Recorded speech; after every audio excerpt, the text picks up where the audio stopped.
Welcome to Gathered by the Ghost Light, original stories for...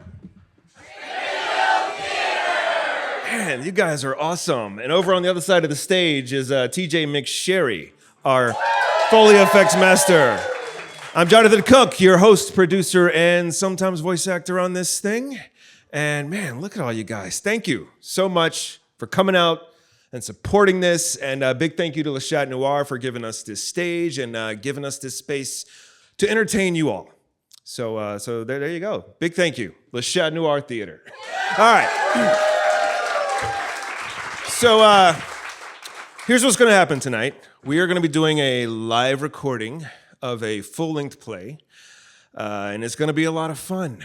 And after the show, this recording is going to be posted and released on the Gathered by the Ghost Light podcast, where, I don't know if you know much about podcasts, but podcasts are released worldwide. So people around the world are going to be able to hear these voice actors perform. They're going to hear your live reactions. They're going to hear everything we record in this room right here in Augusta, Georgia, at Chat Noir Theatre. All right. So for those that listen to the podcast, the way this normally works is I get a small cast together and they come over to my house and we do a little recording of an audio play in my studio space. And then those are released as episodes on the podcast. Now, tonight we're doing that same thing, but on a much bigger scale. We are recording a full-length play, and this is a big cast. This is the biggest cast I've ever worked with. Needless to say, this stage is about to get very crowded with a lot of the best local actors in town, am I right? Yeah. All right, so let me tell you about this play. It's a play that I wrote. It's a play that I wrote about 10 years ago. It is a very, very, very extra, very serious, dramatic piece that I wrote when I was at a very low point in my life. You guys are awesome. Nick Laws, audio engineer, you guys.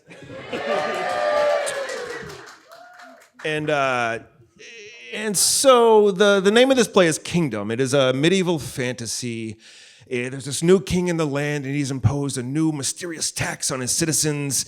And a lot of these guys don't like that. And there's this unlikely group of rebels who try to overthrow the king.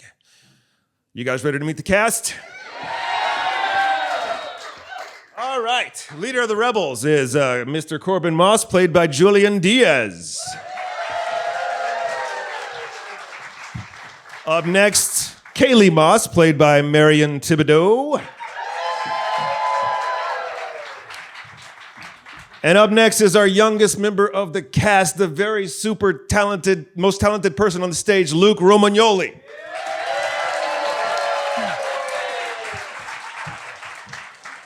Up next, playing Henry Hackus, is Devon McSherry. And playing the lawman Duncan is Adam Cowart.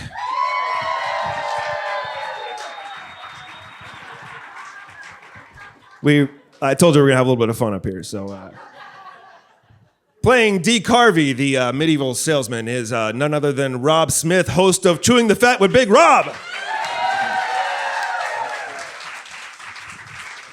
And playing our vile king, King Amado, is local celebrity Michael Silvio Fortino.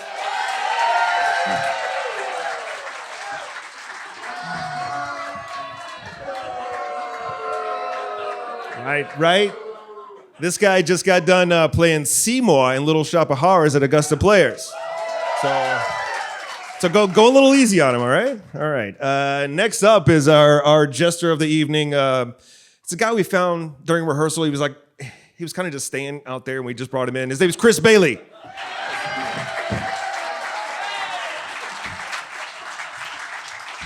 Another local celebrity playing our taxman of the kingdom is Brandon Duck Dollars Dawson.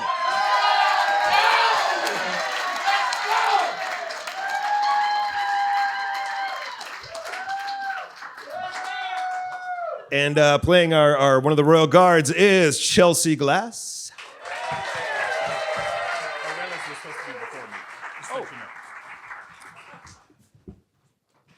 Coming up next is Arelis Rivera playing Estelle Avery, the journalist.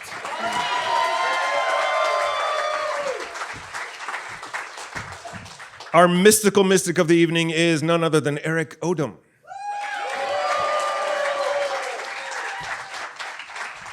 And finally, our dragon slayer is Carla Fischbach.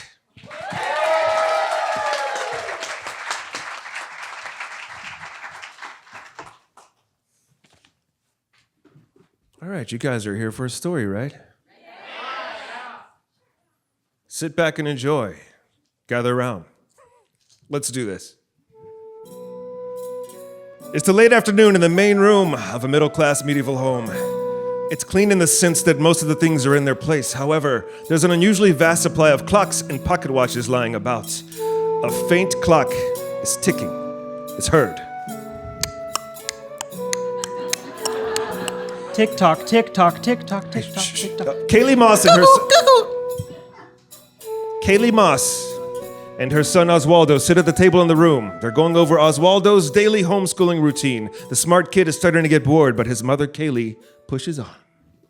Come on, Oz. Do you know the answer? We just went over this yesterday. Who was the bard that started the Tree Bobber Alliance? Was it Vincent Haven? Yes! Ooh! I knew you were listening. Mom, can we please switch to another subject? I can't handle any more history questions. All right, only a few more pages till we're done with the chapter quiz. Now, tell me, which commander won the Battle of Arelis? Mom, please. I'll give you a hint.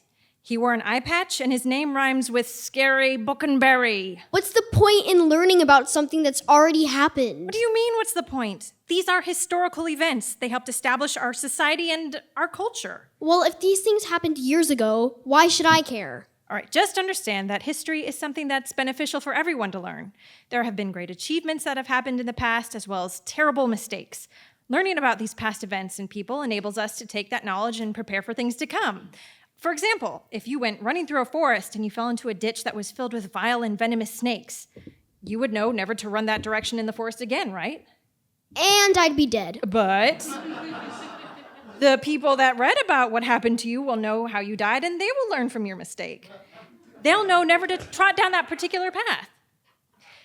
Does any of that make sense?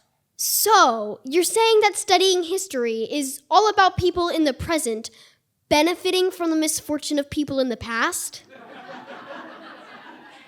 To an extent, I guess, but not entirely. It can also inspire you to achieve goals. Think about all those inventors and even the artists you read about. They all inspire today's generation. It still doesn't explain why I need to know which bard started the Tree Bobber Alliance. Okay, I give up. That's enough history for today. Let's just move on to the next subject. Thank you! Here we go.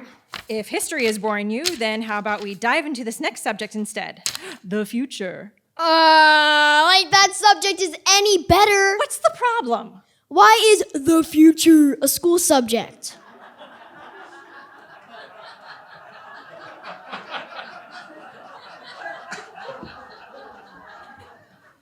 It just is.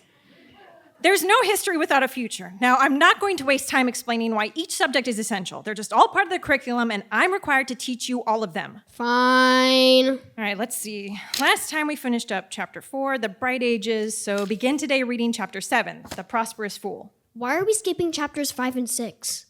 When studying the future, it's good to practice doing future activities in the present, like reading a chapter in your book that you planned on reading at a later date. You'll get a better understanding of it of the subject. That makes no sense whatsoever. Just read. Look, I know I'm not very good at this, but your education is important, and if I had known I was going to have to teach you myself this year, I would have prepared better. We weren't given any warning that the schools were reaching max capacity. I don't want you to feel that way. It's not your fault. This teaching thing is tough, but I'm not going to let you get behind just because they said there was no room for you. I'll get better, I promise. It's fine, Mom. If it makes you feel any better, it's not you. I'd be asking teachers at school the same questions. A lot of my friends are going through the same thing right now. I'm not the only one whose parents have to do what you're doing. Hey, that gives me an idea. Maybe we can have a joint study group with some of the other kids your age. How about I ask the Sinclairs if they'll start bringing their daughter Stacy to our lessons? They live only 2 houses down and you're both at the same level. What do you think? I don't know. She's kind of mean. And she's a pet rat that she shaved her name into its fur. That's just weird. I'm sure it's not that bad. I'll invite her over next week. Oh, who could that be? Good afternoon, Miss Moss. Oh, hello. Finally, our newspaper delivery. Is the printing press up and running again? You betcha. Here you are, Miss Moss, the not-so-daily but almost weekly KINGDUMB Press newspaper, and delivered as promised. Oh, thank you. We've been waiting for this one. Sorry for the delay, miss, but they could only do a short-run printing of the edition last week, so I haven't been able to deliver to your region until today. Enjoy, freshly printed, freshly folded, and freshly scented. Freshly scented? Indeed, madam. A new thing the editors are trying out. Each section has its own scent. How lovely. Yes, quite lovely. Until you get to the obituaries.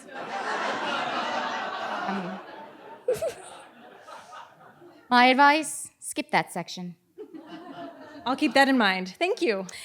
No problem, miss. And thank you for being a not-so-daily but almost weekly KINGDUMB Press subscriber, and have yourself a not-so-bad but almost fantastic day. Wow, freshly scented pages. Ah, the Baker's Lifestyle section smells delightful. Let's see, the jousting tournament results. Not bad. Oh, God. Oh, the obituaries. Oh, my God. Ugh. All right. Economy. Oh, wait, what's this? King Amato's new decree 117. Temporarily raising taxes on all citizens for the good of the land. No exceptions. Collections begin next week? Oh, dear. Well, hello, everyone. Hey, Dad. Oz, my boy. Well, Mom's keeping you busy with your studies, I see. Oh, those books look heavy. You know, my father always used to say that heavy books lead to heavy minds. And how is my wonderful wife this afternoon? Well, Corbin, it's been an eventful day. Oz and I almost made it through each subject. Oh, good. But hold on. You aren't making him read out of that Things to Come textbook again, are you? She is. Come on, Cayly. The school system in this kingdom is a subject of ridicule. The administrators should have never allowed the future as a subject in their curriculum.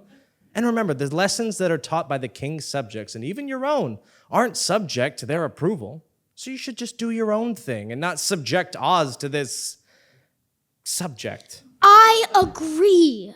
Children shouldn't be forced to learn about things that may or may not even happen. The future isn't definite. And look, the authors of this book have dated all of their events so far in the future that we'll be long gone before we find out if they actually happen or not. And it claims to be written by the most enlightened soothsayers, the wisest sages, and the most mystical mystics in all the land. Ugh.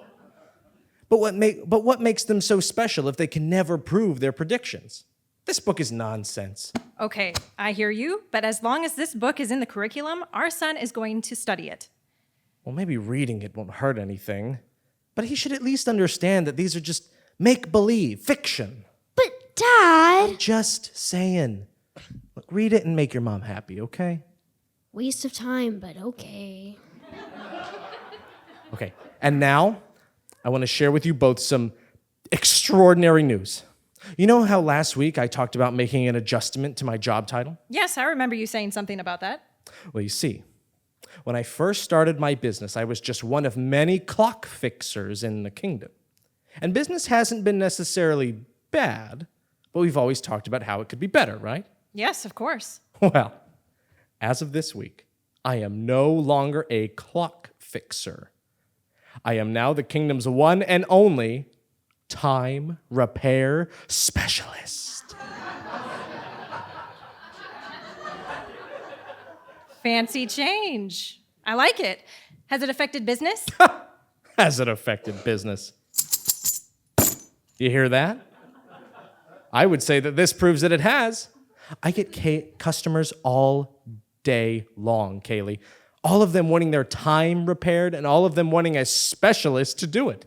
Just today, I was commissioned to fix 3 buzz watches, a door clock, a witching clock, a found under a rock clock, and 2 great uncle clocks. They were twins. Nice! I've never seen a witching clock in person. Are you still working on that one? Sure am. You can join me in the workshop tomorrow if you like. God, this is more money than you've ever made in a week. I know. And the week isn't even over yet. Well, we're definitely going to need this now. Well, what do you mean? We're getting by fine already. We should be able to put all of this extra income into savings. Well, you might want to take a look at the latest edition of the not-so-daily but almost weekly newspaper. Why? What's it say? King Amato's new decree 117. What, new decree? Who does this new king think he is with all his decrees? God, temporarily raising taxes. Oh, great. Well, we know how long temporary is when it's in the king's language. Forever. For the good of the land. Oh, for the good of the land. For the good of the land would be to get rid of this hack of a king. No exceptions.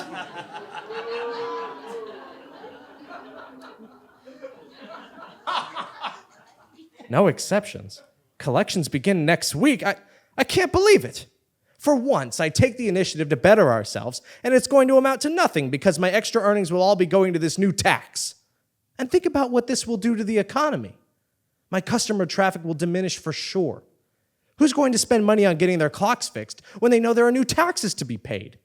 Collections begin next week? Actually, there was a delay in the not-so-daily but almost weekly Kingdom Press delivery, so this article was released last week. What? So, collections for this new tax start this week? Oh, something must be done. Well, no one really knows much about our new king. When former King Azul passed away, his younger cousin Amato was the only living relative that remained, so he naturally took to the throne. Well, I naturally don't care. He was a distant relative at best, and that's where he should have stayed, distant. They should have given the throne to someone else. You know who would have been a good king? That one knight with the missing arm that's always trying to give people back rubs. What was his name? Sir Jerry. Sir Jerry, yes. Nice guy right there. Nice guy. Friendly and kind. Did I mention sympathetic? Sympathetic enough not to be raising taxes on his citizens, I'm sure. Okay, I'm on my way. If you just give me a second. Jeez. Corbin, you're finally home. I need your help. I ran as quickly as I could down to your shop, and when I got there, you know what I found? Henry, what? What did you see? You were closed. You'd already left for the day. So then I ran all the way here, and you know what I saw when I arrived? You saw that I was here? Yes! Help me, Corbin, please. But just calm down, Henry. What's going on? My watch. It stopped almost 2 hours ago. My time is broken. Can you believe it? I just lost 2 hours of my life. 2 hours. Right now, I technically don't exist. Henry, calm down. Just because your watch stopped doesn't mean your life stopped. I'm dying here, Corbin. Please repair me. Okay, just give me your watch. I have my tools right here. Thank you, Corbin. Thank you. And please hurry. Hi, Cayly. I hope I'm not intruding. Oh, of course not. You're always welcome here. That's what neighbors are for. Oswaldo, I see you're busy with your studies. Oh my, you're studying the future? What a wonderful subject. My favorite. Oh, really? Well, perhaps you can tell me why studying a future that's more than likely not going to happen is so important. What's more important than knowing what hasn't happened yet? It helps us to be ready for what's to come. I remember learning in school that the deceitful Clive Seamonger is going to one day sell phony credit coins and build an evil commercial empire from the profits. That's a good thing to know. Why? Why? Because now I know not to buy credit coins from Clive Seamonger. Okay, but if we know in advance and decide not to buy the phony credit coins, doesn't that make the future I'm reading obsolete, therefore making it pointless to read? Oz, please don't argue with Miss Hackus. The future is never obsolete. It's going to happen whether we want it to or not. Yes, but what if the Seamonger family never even name one of their children Clive?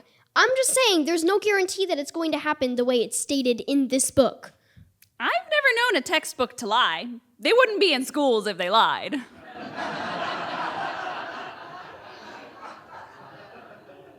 Well, I'm not in school, so maybe this one lies. Ugh! Oswaldo Mandias Mas, do not throw your books in this house. And don't you slam that door. Oh, the child. I'm sorry, Henry. He's been stressed lately.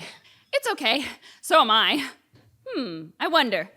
Well, throwing books really does help a little.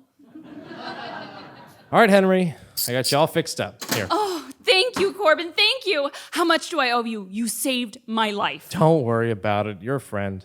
I must. No, really, we can't take your money. I can't believe that I have friends like you. And I know those 2 hours are lost forever and I'll never get them back, but I just want you to know, if I still had those hours, I'd share them with you, buddy. Well, who could that be now? Oh, Mr. Taxman, hello. How can we help you? Greetings, good citizens! I have been sent to this region by King Amato himself to collect the monthly taxes as well as the new tax initiated in Decree 117. Please do not hesitate to offer me tea or biscuits, for I have been in the presence of His Majesty. Oh, I don't think so, Mr. Taxman. You can tell the king that the Moss family will only be paying their normal monthly dues, and his new decree belongs in the trash. What? You dare speak of King Amato's policies in this manner? Plus, you refuse me hospitality? Corbin, what are you doing? We all must pay the new tax. I'm telling you that I'm not paying this decree 11 whatever. Here, this is our normal monthly dues. You silly man. You could not ignore Decree 117. Do you not know it is for the good of the land? Blah, blah, blah. Good of the land, no exceptions. Yeah, I got all that. Maybe we should just pay it. Absolutely not. I refuse. You can't refuse. I refuse to let you refuse. Well, maybe you should take your little purse and refuse yourself out of our house.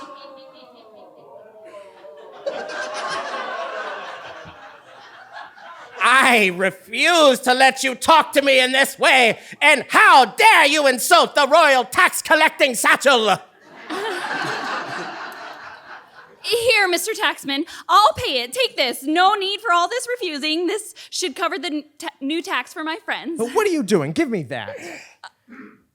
I'm not paying it, and I'm not letting you pay it for me. I owe you for repairing my watch. I'll take that coin pouch, thank you, and now I shall be on my way. Oh, no, you don't.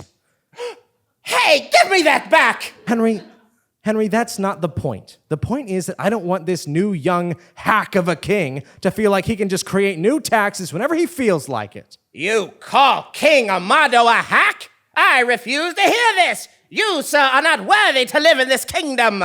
No, sir, Mr. Taxman, sir. He really is worthy. Here's the payment back. Henry, stop it. Give me that. Corbin, I can't let you do this. Yes, you can, and you will. Just give him the coin. No way. I refuse to put up with this, gentlemen. Just continue to refuse a little while longer, and we'll get back to you in a second, sir. Corbin, hey, do you remember that Dobson fellow that lived over on the Nightingale Path? Are you talking about tall Dobson or short Dobson? Short Dobson. Yeah, so what? Well, I heard from Sean Meadowmaker that the reason Dobson isn't living there anymore is because he didn't pay his kingdom dues. No one's seen him in a few weeks. They say he's locked up in the castle dungeon where every day he's tortured. And sometimes when the guards want a little more entertainment, they feed one of his fingers to the royal lions. Look, I'm paying what is owed. I'm just not giving 1 cent to this other new tax. Get it? In the taxman world, it's all or nothing. Pay it all, or I fear they'll do something drastic to you. Please, Corbin. Henry's right. I don't want anything happening to you or Oz. Nothing is going to happen. And that's the end of it. Here, Taxman, take what I originally gave you and nothing more. Those are the terms. Very well, sir. You will find that your refusal was not a wise decision. King Amado shall hear of this, and you will rule the day that you refused me.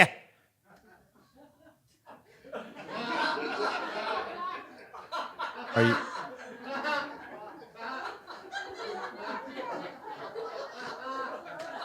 Are you trying to say rue the day? Is that the thing? That is what I said. You will rule the day, you filthy swines! Now be gone! This is our house. Fine! Corbin, what have you done? Well, apparently I rule today, so. And I made a stand. I did exactly what I said I was going to do, and it feels great. It won't feel great when they put you in the torture chamber, or hang you out on the gallows, or start feeding your fingers to the royal lions. Yeah, now hold on. I get a say in this too. Corbin, go back out there and give him the rest of what we owe. But there's not gonna be any torture. At least I hope not. Well, what are we gonna do if the retaliation for this is severe? Yes, what are we gonna do? I have a plan, okay? And I need you, Henry. Anything, I'm here for you. We're gonna dethrone King Amato. What? By anything, I mean all things but that. Just hear me out. Okay, you know that plotting to overthrow the king is treason, don't you? Treason! I'm out of here. Thanks for fixing my watch. See you guys later, maybe. Henry, wait. Remember, you owe me. What? 2 hours. You owe me 2 hours of your time. And I'm asking for those 2 hours right now. So stay. Stay.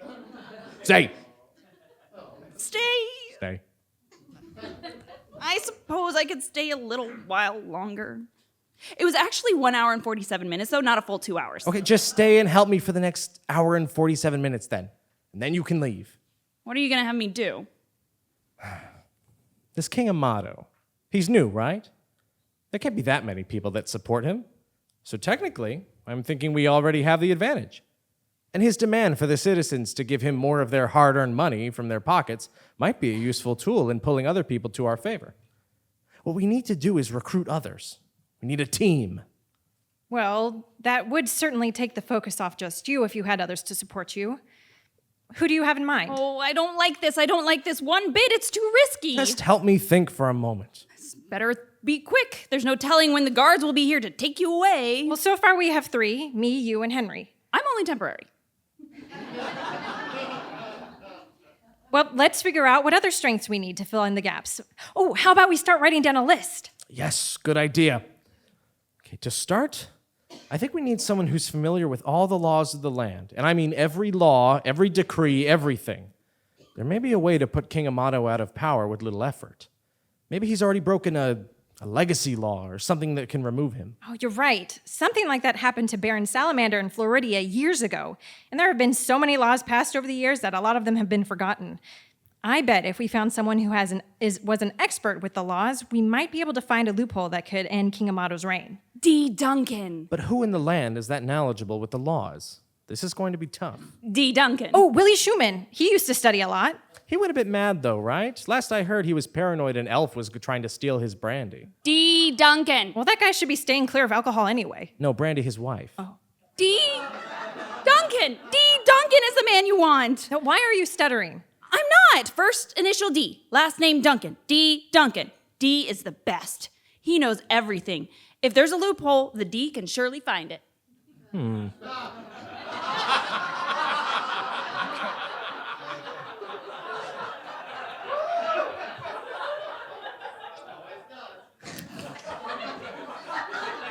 D. Duncan, eh? Okay. We'll give this Duncan lawman a shot. Good work, Henry. See, doesn't it feel good to help? Maybe a little. Okay, next, I think we need a good speaker and motivator. Yes. Someone who has outstanding language skills and can persuade people to join our side. Anyone coming to mind, Henry? The most persuasive speaker I've ever known is Deke Harvey. He's very efficient with spoken words. Is he a professional motivator or something? Insurance salesman? Just how good with words is he? Well, recently, not long ago, he talked me into buying Dragon Fire insurance. Anything damaged under Dragon's Fire is covered under my policy. Henry, dragons don't exist. I know. Point taken. I'll add him to the list. Now, on that same line of thought, it would also be beneficial to get someone who's good with written words. You going to write the king a letter? No, not the king. We need someone that can reach the public, the citizens of the land. Someone that can influence with their written words. Deke may be a good speaker, but printed material can reach a wider crowd. Oh, wait. Hand me the Kingdom Press, Cayly. Here you go. Let's see here. Oh, God, what is that?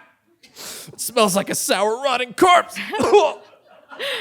Sorry, accidentally handed you the obituary section. Here's the article. Okay. Estelle Avery. Well, she's the one who wrote this article about the new decree. It couldn't hurt to find out her true opinion on the matter. Plus, if she sympathizes with us, her written words would reach everyone in the kingdom, and she could gain us more support. Estelle Avery, she's wonderful. I loved her article last month on overcrowded schools leading to undercrowded young minds. Very insightful. Okay, that's a good start for our revolution. Henry, you go and find D. Duncan. Cayly, you contact the newspaper and see if we can reach Estelle. I'll go and see if Deke Harvey is in his office. Okay, I'll do it. All right. It's time to gather our team. You both know who you're in charge of gathering. I gather this may not be an easy task, but gathering a team never is.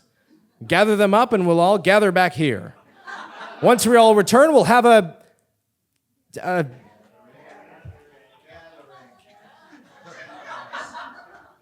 I can't think of anything. Gathering, that's it. Gathering.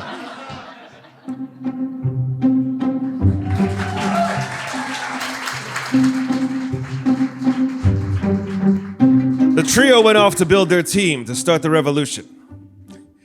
Later that afternoon, in the throne room of King Amado, a maniacal man stands alone on the throne wearing royal blue robes.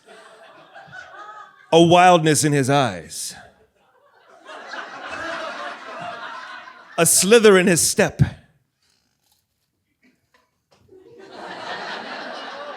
A darkness hovers, but wait. Why is there a jester's cap sitting on the floor? And what's that noise? What's that noise? I hear it. It's creeping around like a shadow at the noon. I hear you, shadow, my enemy. I hear the sweet serenade sung from your murky lips. You shall give me immortality, shadow, for I am your king! Follow me, and you shall prosper. Disobey me, and you will become fond of my cold, icy grip, just like the peasants. What's that? What's that you say? You choose to follow a more worthy king? Well, let me tell you this, shadow. It is you that isn't worthy of my presence. Leave my throne room. Leave at once. Go. Live with the commoners, for you shall not find a more worthy king. Ah, the crown. My crown. My mistress. My love. I am nothing without you, yet I am everything. Everything this kingdom needs. Everything you need. You're nothing without me. For I am everything. Oh no, what's this? Please, crown, my love. Don't cry. There. While it's true that you are indeed nothing without me, I promise you, my love, my mistress, my sweet angel, I shall not leave you, and you shall not leave me, for I will not allow it.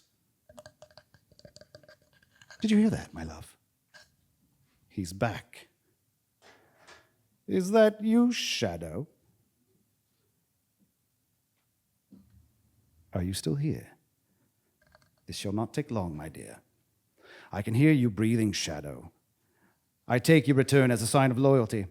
But what if it's too late? What if I tell you that your presence is no longer wanted here?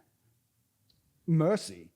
You speak of mercy. You long for the king to show you mercy. I have mercy for you, Shadow, and I have given it a name. Its name is death. Feel the deep wound of my dagger. Here is your mercy. Doesn't mercy feel delightful, Shadow? Does it?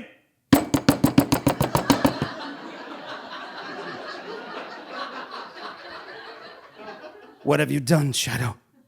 No. What have I done? You could have had everything. We could have reigned together. Lifeless. I will never forget you. I shall rain 1,000 deaths on the land to compensate for your departure. You shall be memorialized. Oh, my crown. I'm so terribly sorry you had to witness that. My actions are inexcusable, yet justified. Please forgive me. Well, I must know what you've done before I can issue forgiveness. Oh, King Amato, Your Majesty. Oh, it's Majesty now. What happened to your love? You were just stabbing my floor with your dagger. What are you wearing, Leon? This doesn't look like your normal jester clothes. Is that my robe? It's a costume. Yes, I was just rehearsing a theatrical piece I've written. Did you touch this? Your crown? Define touch.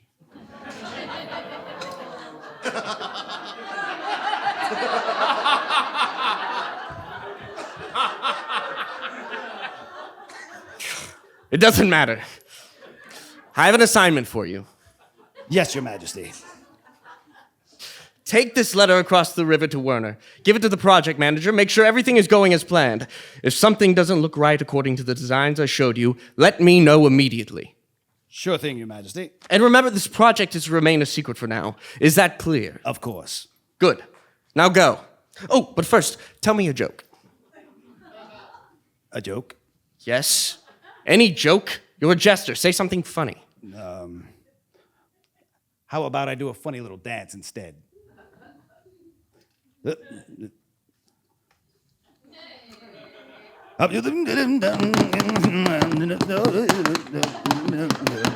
No dancing. No dance.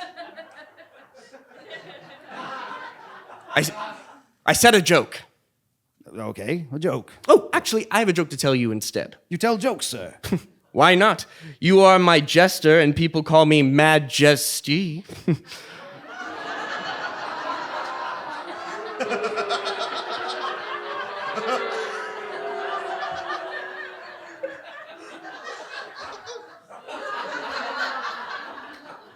So we should both be allowed to do some jesting, am I right? I suppose so. See what I did there? Yeah. That was a joke. My jester, Majesty, jesting. You don't know humor. You don't know humor. Go do something important before I have your arms chopped off. I'm sorry, sire? Another joke. Leon, come on. You're killing me here. Pardon me, sire, but we have a problem in the Cayly region. Well, if it isn't Richard Taxman, how does tax collecting go? There is a certain individual who lives in a certain little quaint house with a certain inhospitable family on the corner of Parker and Zoe that certainly refuses to pay the Decree 117 tax. Are you certain? Certainly! He refuses. He refuses, Your Majesty! Well, did you tell him it was for the good of the land? I tell him it was for the good of the land! And he still refuses? He still refuses!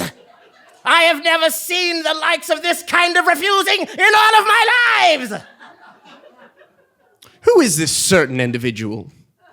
His name is Corbin Moss, sire. Oh, Corbin. Oh, yeah. He's the new time repair specialist in town. I hear he's the best. A time repair specialist? Wow. That sounds important. How many time repair specialists are there in the kingdom? He's the one and only. A member of the Royal Trumpeter Squad told me that Corbin fixed his buzzwatch in record time. Surely you jest.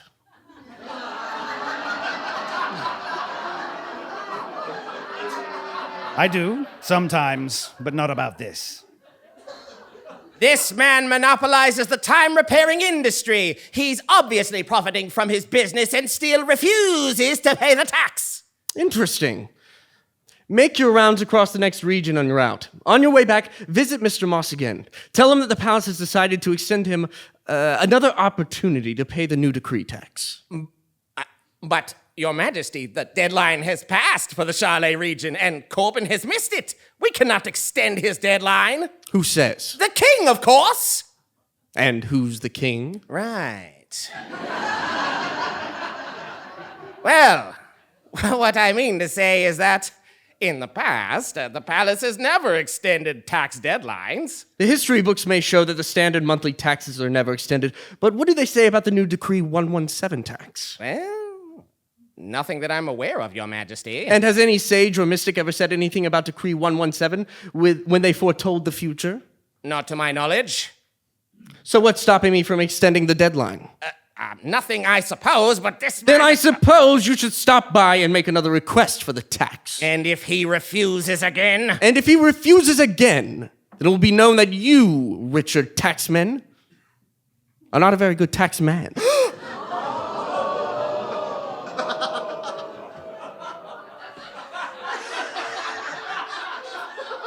What? I am the best! Collecting taxes has been an occupation in my family for generations! Then show them what you're made of. There's a tax to be collected, and you must collect it. But this Corbin fellow didn't even offer me tea when I visited him. There's no time for tea when there's taxes to collect. And he called you a hack.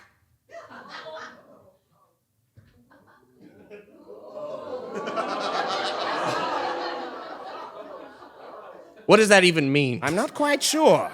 Then why do I care? Go, taxman. Go and be the best taxman that you can be. Leon here was just telling me that he's always wanted to try a little tax collecting himself. I may have to give him a shot if you fail. What? Him? Actually, I don't quite remember saying that. Yes, him. His cousin is a taxman over in Werner and has been showing Leon the ropes. Isn't that right, Leon? Well, actually. See, he's going to be a great taxman in no time. This man? This fool? A taxman? Look at his hands! These are the hands of a simpleton. Coins, bills, and IOUs do not belong in these hands. You, Jester, look at me. Now look over there. Now look at the floor. Turn around! Ah! Who's that behind you? No one is behind me. Of course not! Because they're in front of you, and now you have a dagger to your throat! No, Leon, get out of there! He's got a knife! What is happening right now? You're dead! That's what happened! Just as I thought. Look at the motion in his neck. How are you ever supposed to keep a lookout behind you with a neck motion like this? Tax collecting is a dangerous business, you know. You're all alone out there, vulnerable. You collect from the wrong person on the wrong day, and it's...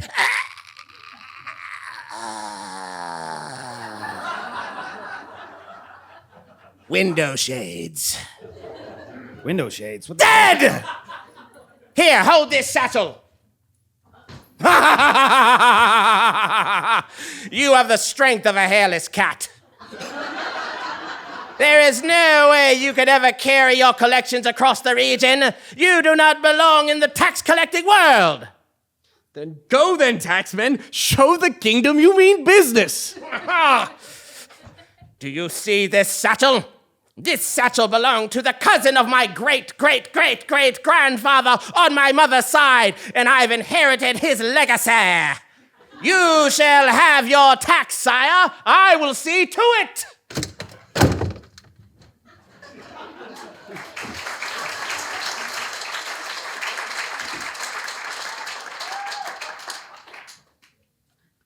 That was a purse, right? I saw that. That is a lady's purse. It looked that way to me too, Your Majesty. That was the woman's purse, yes.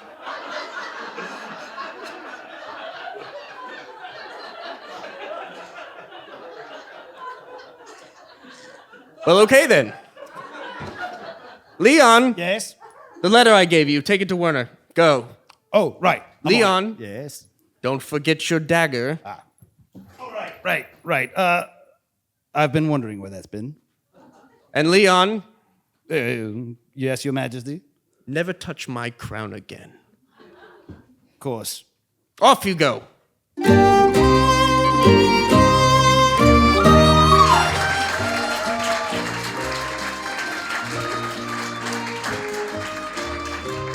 Back in the Moss residence, Cayly is frantically cleaning up, making sure everything looks nice for the guests soon to arrive. Corbin enters with Deke Harvey, a nicely dressed, smooth-talking salesman carrying a briefcase. And so I told her, you know, with the right tools, there really is more than one way to skin a cat.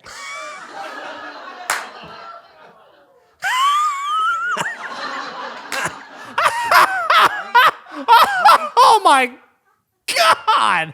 Oh, you missed out on a career as a comedian, Mr. Harvey. Oh, my sides. Oh, my sides hurt. Oh, you could sell your jokes for top dollar. Oh, Already am. Expect a bill. oh Cayly, were you able to contact Estelle? Yes. And? She said she'd like to hear more about your plan. And when I told her that I was homeschooling Oz, she wanted to come by immediately to interview him for a follow-up to her undercrowded mind story. She's here right now talking to him. That's fantastic. Cayly, this is Mr. Deke Harvey. Very nice to meet you. And please, no need for formalities. The name is Deke. Oh, well, great to meet you, Deke. All right, Henry will be arriving soon with the law expert. Well, while we wait, I'd like to have you look at my full portfolio of insurance policies available. Let me know what suits you. I mean, a suit's only worth wearing if you've got matching shoes, right? What? No, actually, we don't need any of that. You could have fooled me. Look at this place. What about it? Flammable is what it is. I'm surprised this place is still standing. Really, look at all these watches and clocks. Fire magnets, I call them. They got a mind of their own, always ticking like that. Tick, tock, tick, tock. They're counting down to something, I tell you. Do you really want to wait and see what that something is? And don't even get me started on how moody a grandfather clock can be. So how about it? I can get you signed up for a clock fire insurance policy right here today. You know what? No, come to think of it, let me get you flame insurance instead. Yes, I think that would work well for us. We do have a lot of watches coming in and out of here often, and Corbin is always bringing his work home with him. What? No, Cayly, we don't need any of that. Wait, there's a difference between fire and flame insurance? It's all in the color, my friend, all in the color. No, sorry, but insurance is just not a priority right now. Look at you taking control. I like that. Let me introduce another proposition. Me and you. We're both business people, am I right? I'd say so. Well, let's talk business. Let me ask you something. You fix up all these watches. Yes, actually, I'm a time repair specialist, so. Oh, Mr. Fancy, nice and elegant.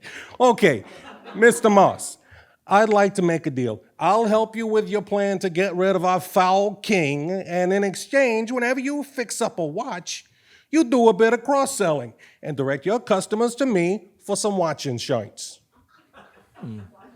That's actually not a horrible idea. I'll even leave you some flyers that you can hang in your shop to promote the insurance, okay? It'll have a picture of an exploding watch on it, and we'll say, contact Deke Harvey today for your explosion insurance. Watches don't generally explode. Right.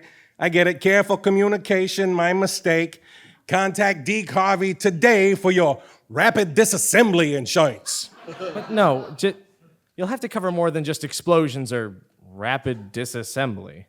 I think it should say that any future damages of any kind will be covered.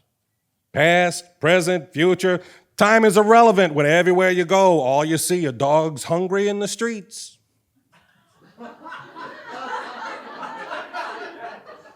He's got a point. I don't even know what that means. But how about you just make the flyer say that any damages will be covered, and we have a deal. I don't want to be in the business of scamming my clients. A true negotiator. You have yourself a deal. Put her there, and your cut will be 2%. Wait, that doesn't sound standard. Surely 6 to 8% would be more reasonable.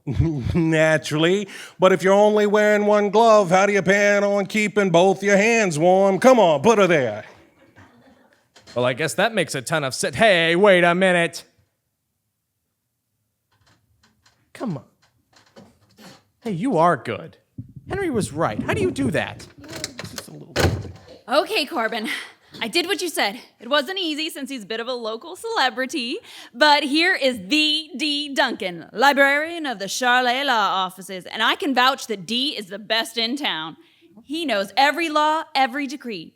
This team needs D. There's no way we can do this without the D. Coming up with a plan is going to get tense, and D will be there for us in those situations. We can all benefit from having D in our lives. Henry, please stop.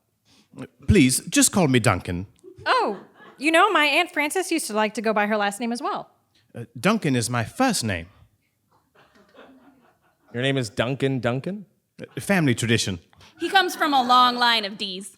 Right, okay. So, I'm assuming that Henry has told you all about our plan?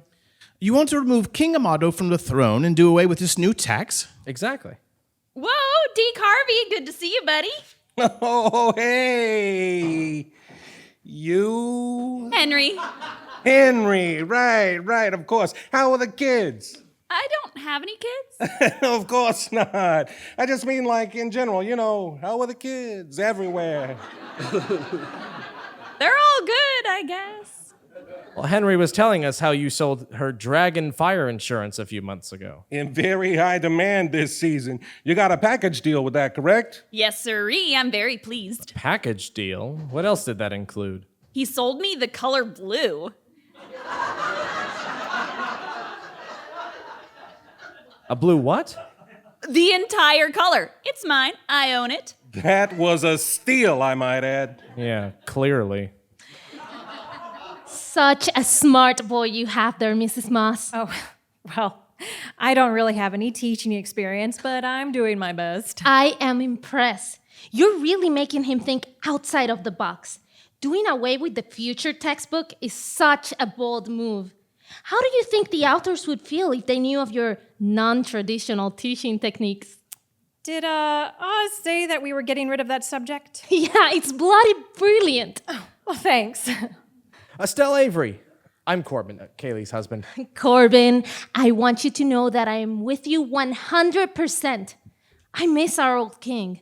King Azul was a kind and noble leader. And this new guy has been staying low. He must be aware that the people don't agree with his policies. Either that or he's hideous. Well, thank you all for coming. I'd like to begin by having a discussion of what actions we can take to succeed in removing our new king from power. The floor is yours. What do you need us to do? Well, first, we need to figure out all of the possible scenarios in which a king can be dethroned. We have Duncan here who's going to walk us through all the technicalities. I have your answer, sir. Memorized. No need to even look it up. Okay, tell us. Just give me 1 second. I should look it up so that I don't misstate any of the details. Here it is. A new king can only be removed from power if he or it becomes deceased, as in no life remaining in their bodies, as in their soul being removed from their bones, as in breathing is no longer an involuntary or voluntary action, nor is it an option. Manner of death does not matter, for being deceased is not a temporary status. Once it is announced that the king has become deceased and has been removed from power in this way, which is the only way, there is naturally no way for that king to ever regain it. An heir must be available to take their place within 48 hours. If no heir is found within 48 hours, a woodland creature shall act as interim king until a suitable replacement is found. Well, surely there must be another way. I mean, we can't kill him. Can we? No, of course we aren't going to kill the king. Oh, good. I've never killed anyone before. I can't imagine I'd be very good at it. What with the screaming and all. Just do it quickly. That way they don't have time to scream.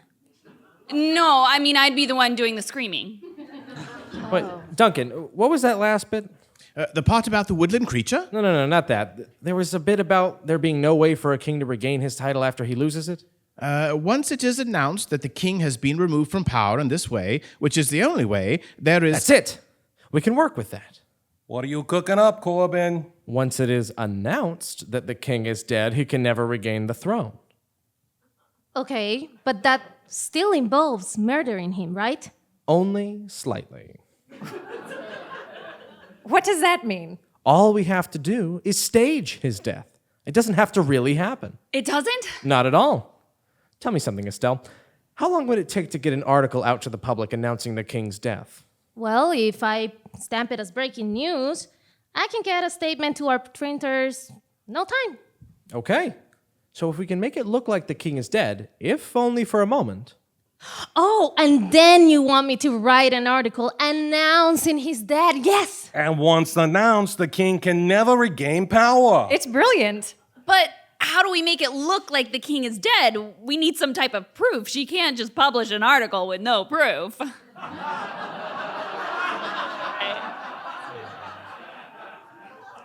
do it. I don't know, but we can think this through. You know, stating something common, that would be more believable. Well, what's the most common cause of death around here? I don't know. I don't have statistics like that. It'll take some research. I have that information, sir. Here it is. Statistics. Gotta love the D. Death. Ah, here we go. The number one cause of death in the land is fishing. Fishing? What does that mean? Are there really that many fishing accidents to make it the number one cause of death? It all has to do with the Aquatic Citizens Act in the 53rd decree. It states that all fish in the kingdom waters are deemed citizens of the land. So therefore, every time a fish is caught, the kingdom has one less citizen. Of course, no one has ever been arrested for fish murders. The fish citizens are way behind on paying their taxes, so they get very limited government protection. Oh no! I'm a low-down, filthy murderer. No, that's ridiculous. Okay, what does the book say is the next most common cause of death? Cannibalism. What? It's another fish thing. Okay, look, is there anything in there that doesn't pertain to fish or fishing or anything aquatic? How about death by poison? Poison? Now, let's think of something else. Hold it. Let's visit this poison option for a moment.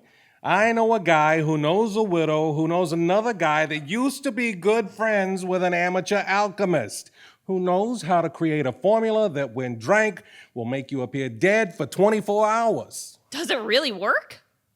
More or less. It's in pill form. It needs about 10 seconds to dissolve in a drink. So, if we can get this stuff and somehow get the king to drink it, he'll appear dead? For 24 hours.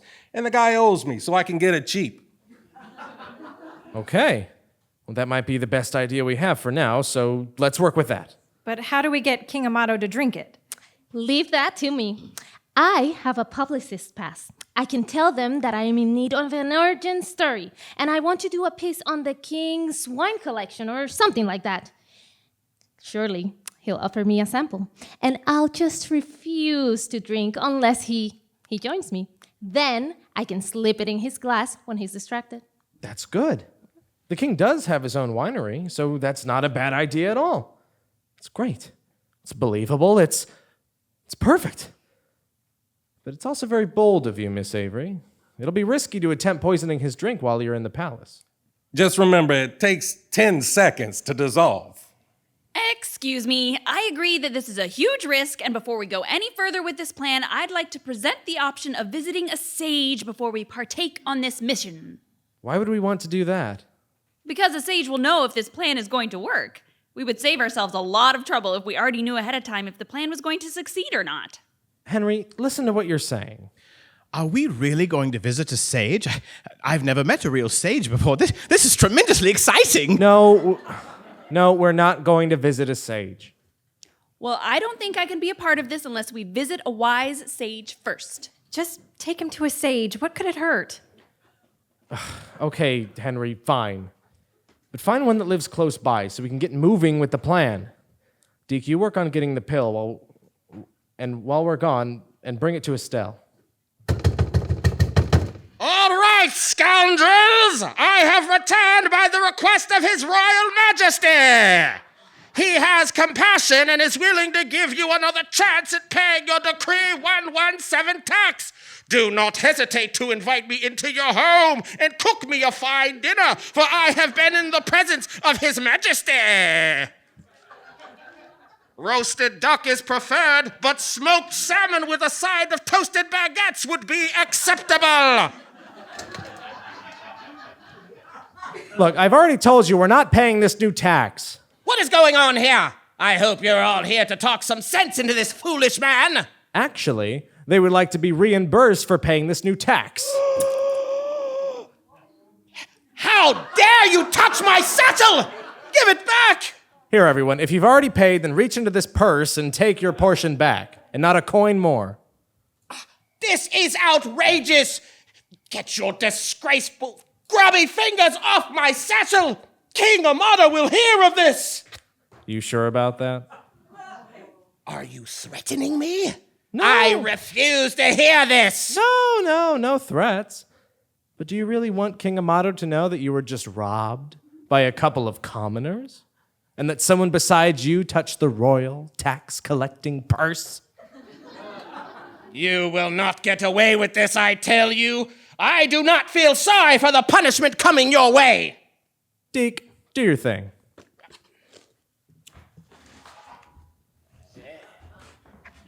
Taxman, was it? Yeah. So all this talk of punishment has got my gears a-turning. Now, I'm no pie baker, but it looks to me like you could use a bit of wind insurance for your travels, my friend. Wind insurance? Oh, yeah, all the collectors in the kingdom have been signing up. Let's say you're walking along, doing your duty, collecting for the month. All of a sudden, a gust of wind pushes along your path and scoops you up. I mean, a breeze might be like a handshake, but all handshakes have an evil side, am I right? Oh, dear. Now, let me ask you this. Where does this gust of wind take you? Where does it take you? I don't know. Exactly. No one knows. Now, take a look at my portfolio where all the different options are illustrated in bar graphs, line graphs, and hot apple pie graphs. Cayly, come here. While he's occupied, we're gonna slip out of here. Duncan, Henry, and I will go to the Sage. You stay here with Estelle and get a game plan together for when she goes to the palace. We'll be back soon. I'm telling you, wind is public enemy number one, taxman. It blows, it burns, it shifts and turns. You ever notice how it moves about like a stealthy assassin? It's hunting. It's a predator looking for prey. And that prey is you. Ah!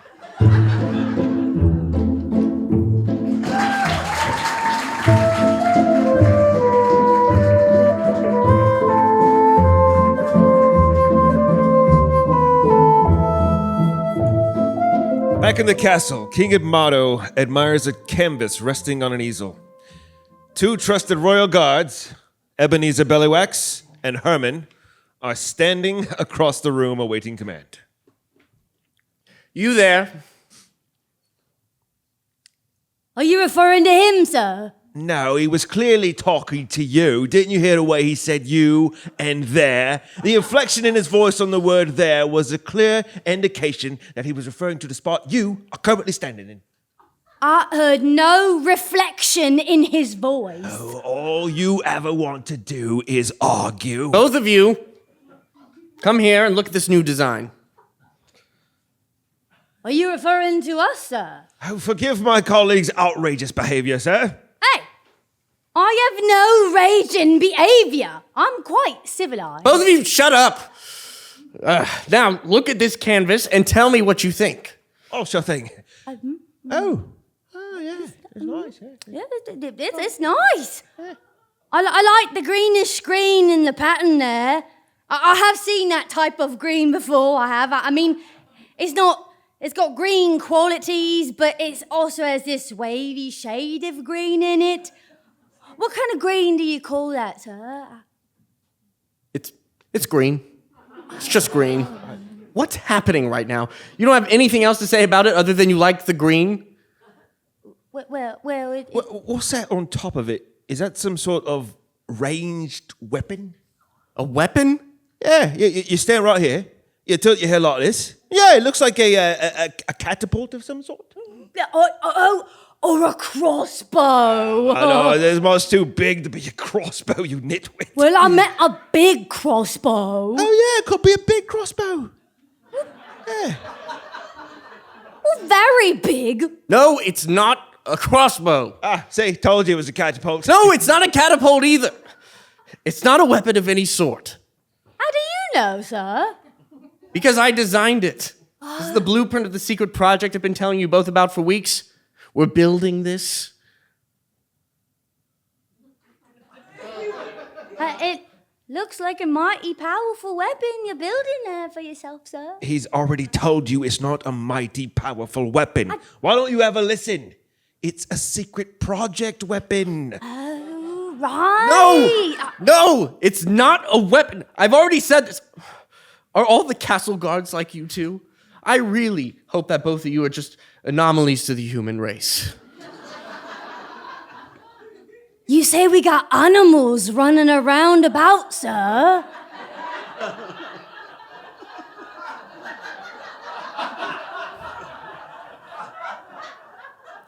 Dismissed.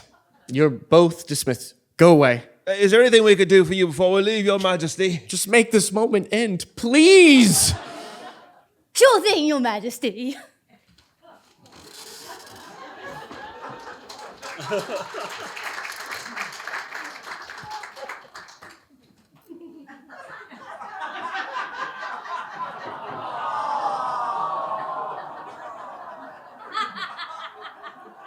Why are you still here? Didn't I tell you that you...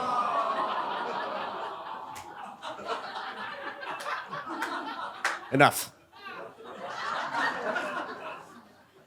Richard Taxman, it's you. Wow, you look awful. You look like you lost a bet on a jousting tournament and then fell off your horse on your ride home. And while you were on the ground, a 10-year-old child kicked you in the shins with sandals made of iron. That is very specific, Your Majesty. Happens to the best of us. So, how did it go in the Charlet region? It's been a terrible day, Your Majesty. I'm a terrible taxman. What?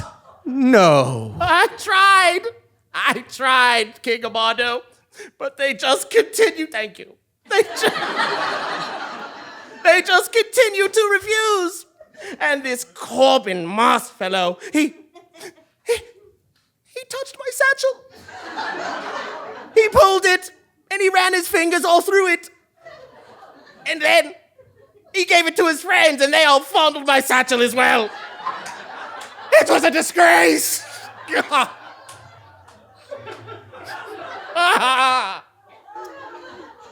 And his friends refused to pay too? I have never seen so much refusing in all of my life. You know, I've been over the numbers time and time again since I first came to this castle. This land is very prosperous. Everyone is well paid, and those who want to work can always find work. The problem is that no king before me has ever put an appropriate tax level in place. I mean, with the current rate, I'm afraid it won't be long before the treasuries run dry. Come, let me show you something. Take a look at this canvas. This is the secret project I've been working on. No, please don't tilt your head like that. Just look at it straight on. It's so beautiful. I'm sorry, sir. You have secret projects to fund, and I'm failing you. Have faith, taxman. Maybe you'll say I can chop their arms off if they refuse again? What? Or pluck out their eyebrows one hair at a time? Well, I do like the creativity. No, but I don't think that's the right answer. I know. I've never been refused in this way before. Sometimes when I'm out collecting, they say, I don't have any money at this time, but I can make arrangements. Or they say, oh, how about you take my child instead, or something of that kind. But a refusal like this, it makes me want to take extreme measures. What's that you're holding? Oh, you mean this? It's a license. A license for what? This license allows me to walk in a straight line.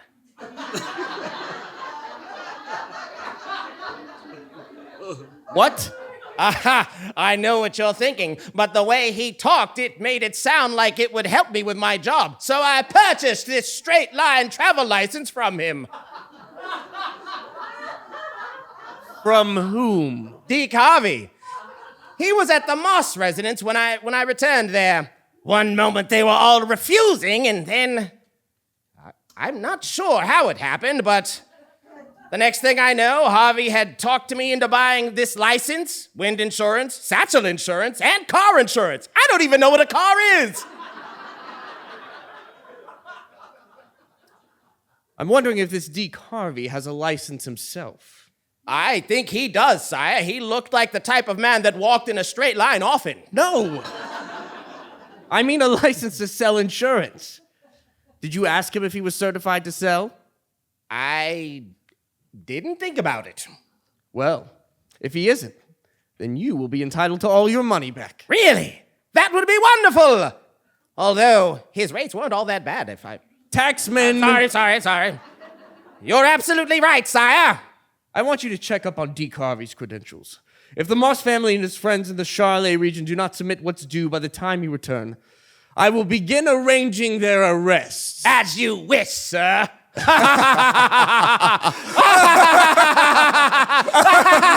I'm sorry. That's enough. I'm sorry.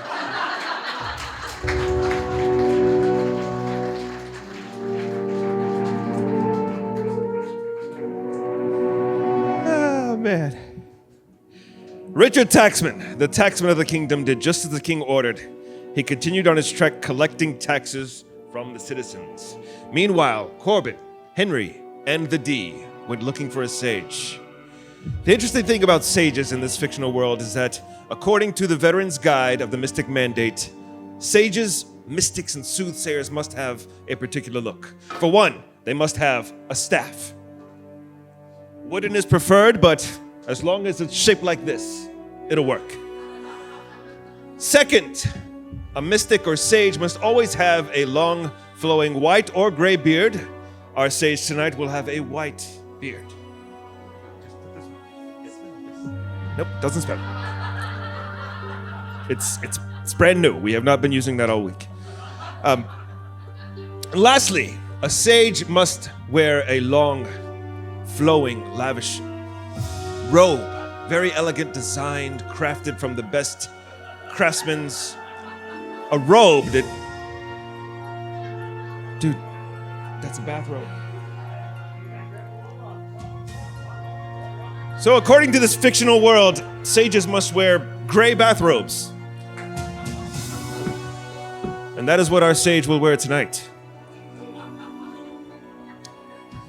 Corbin, Henry, and the D have traveled to the top of Mount Jeremy. Out of breath and exhausted, the haunting wind blows against them.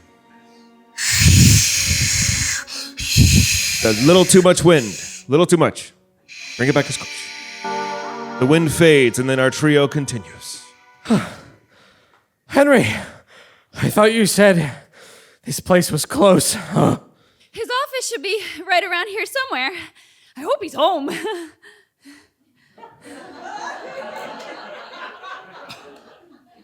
We just climbed a mountain. A mountain? And now you're telling me that we may have just wasted our time? It all has to do with the mystic mandate that was originally during the Thousand Psychic Wars. Here it is. Any being claiming to be a sage, soothsayer, or mystic must take residence in a hard-to-reach destination, such as atop a steep mountain, in a dark creature-infested cavern, or inside an active volcano, or else his, her, or its reputation and credibility shall be ruined. From what I understand, not many have chosen the volcano option. I wish you would have told me this sooner. What's going on here? You nearly gave me a heart attack. We've come looking for a profoundly wise sage. They say one lives nearby. Are you he? Do you have an appointment? I knew I forgot something. Oh, no worries. I already knew you were coming. I am a sage after all. Jeremy the Sage. What can I do for you? Wait, you knew we were coming, and yet you were startled and you screamed when you saw us? Scream of joy. And the heart attack we nearly gave you? Heart attack of joy, dear friends. Okay. Amazing. I've never met a living sage before. Will you sign my book? Gladly. It is an honor to meet you, Jeremy. Oh, please. No need for the informalities. You can just call me Jeremy the Sage. Right. Of course, Jeremy the Sage. We've come to you for advisement. Please tell us if fate is on our side. We are about to embark on a very dangerous mission, and before we go through the trouble of doing it, we'd really like to know if it would succeed or not. And what is this mission? You see, there's a new king over our region out in Charlotte, and we feel that his new tax is unfair, and we'd like to have him removed from power. I see. Look, Jeremy the Sage. Right. Okay. Would you come here for a second? Look, here's the thing. I don't want to bother you at all, but my friend Henry, she insisted that we visit you. Would you just tell her something to make her happy, and then we'll all be on our way, okay? Right. I got you. Let me handle this. So, you've come up with a plan to overthrow King Amato. You've gathered a team of supporters, a speaker, a writer, a law keeper, and Hackus? That's my name, Henrietta Hackus. Oh. Your plan is to make it look like the king is dead. Poison, am I right? That's right, sir. And your writer is a lady, smart, charismatic, with access to the castle. So she's the one doing the deed. She's going to gain access to the palace, try to seduce the king into having a drink with her, and then poison his glass when he's not looking. Oh, but wait, that's not poison. Of course. You don't want to actually kill the king. Oh, you're all far too good-natured for that. This is just something to make him look dead, just long enough. Hold on. No! Something isn't right. This lady friend of yours, she's going to fall. Oh no, does she fall into a pit? Is it a pit of spikes? Does she fall into the pit, or is she thrown into the pit? She falls. It's not a pit, though. No, wait. Oh, she's okay. She's okay, everyone. She's perfectly fine. Great. You see that, Henry? Everything is perfectly fine. See? Well, can I make a suggestion? Yes, please. This is my sister's card. Now, before you say anything, I just want you to know that I don't normally give references, but my sister is a well-trained warrior. Lenny the Dragon Slayer? Yeah, she's a dragon slayer too. But there's no such thing as dragons, right? It's merely a title. Now look, you can go with this poison thing if you like, but my suggestion would be to contact my sister Lenny. She's a ferocious fighter. Perhaps you can arrange a duel between her and this king. I assure you, she will win. What? No, we don't want to draw all that attention to ourselves. That would be too much trouble. You say the fake poison will work, right? Psst, come here. I gotta be honest with you, I'm not really a sage. What? But I just heard you lay out our entire plan without knowing any of the details. I'm just a really good guesser, okay? I've always been good at it, ever since I was a kid. What? But isn't that technically what being a sage or a fortune teller is all about? Making good guesses about the future? There's no wisdom involved in what I do, at all. I just pulled all that out from under my robe, hoping it'd be right. Now listen, you really need to get in touch with Lenny. She's well respected and she'll give you a good price. Her wife has been real pushy lately, threatening to kick her out if she doesn't get more contracts. So you'd both be doing each other a favor. Yeah, no thank you. We'll go with the poison. Come on, let's go. We've already wasted enough time. It looks like this dragon slayer lady lives right near us. Well, we aren't going to hire this guy's sister, okay? We'll go with the original plan. You heard him say that everything would turn out fine. But he did suggest that Lenny might be a good alternative. No! Come on. Thank you for your time, Jeremy the Sage. It's been an honor. Remember, that's Lenny with two N's and a Y. There's another Laney that spells his name with one N and an I, but honestly, he's also a good warrior, so really either way would be fine. But then again, the Laney that spells his name with one N and an I died about 3 months ago. So if you do come across him, you should probably just run away as fast as you can. My uncle used to always say, necromancy is never fancy. And my uncle hated rhyming, so you know it's gotta be true.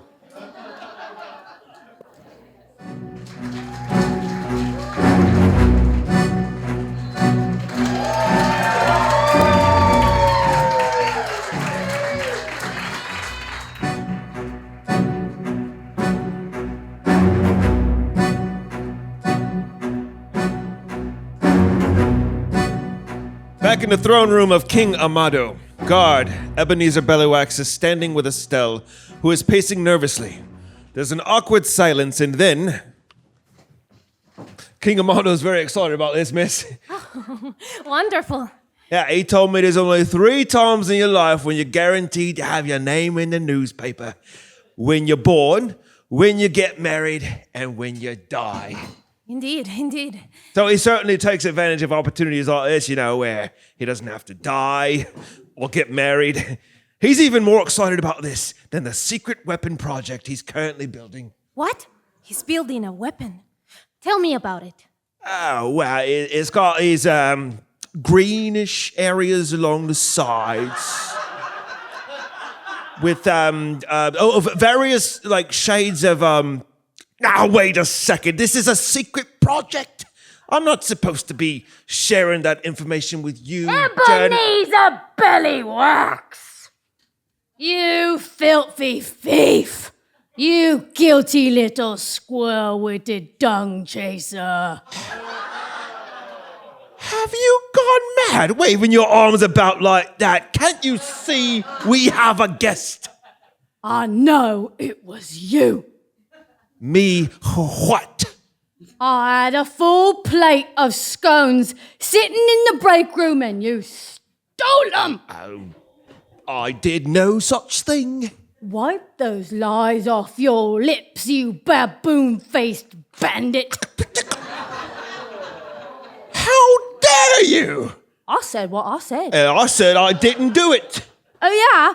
Well, I have a one-eye witness that says he saw you take them. Well, all of them. Well, don't you think perhaps you should get a witness with 2 eyes? Yeah, it would make your accusation much more credible.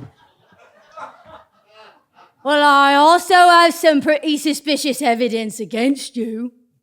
Yes, but wouldn't ugly, suspicious evidence be a bit more damning? Ah! Look at that! On your collar. Crumbs. Are you calling me a liar? That would be too kind of a word for what you are. Excuse me, guys. Don't forget, you have a guest. Oh, yep. Terribly sorry, miss. Our emotions get the best of us sometimes. Maybe you. All right, that's it. Hey, let go of me. What? Stop. You're not going with me. All right, His Majesty's here. Now just stand up straight and get that dumb look off your face. Your face is dumb. Shh. And it smells.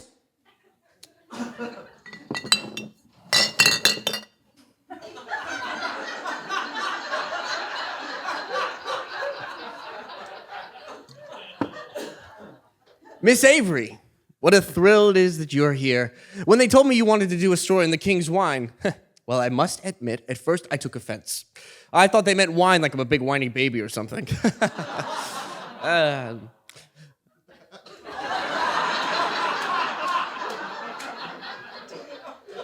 then they explained that you were referring to wine as in a drink. I'm sorry for the miscommunication. Yes, I want to do a story on the Royal Winery. Excellent. I've just returned from the palace cellar and I brought what looks like 3 of our best. Surely you can't review the King's Wine without tasting a sample. And, oh, I see you've met Herman and Ebenezer, our most trusted guards. I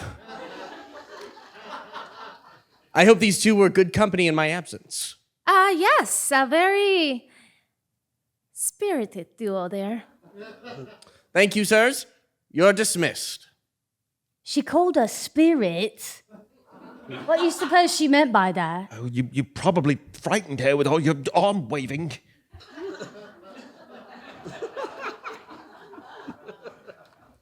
So, how shall we begin? Perhaps a few standard opening questions like King Amato. How did you get so handsome?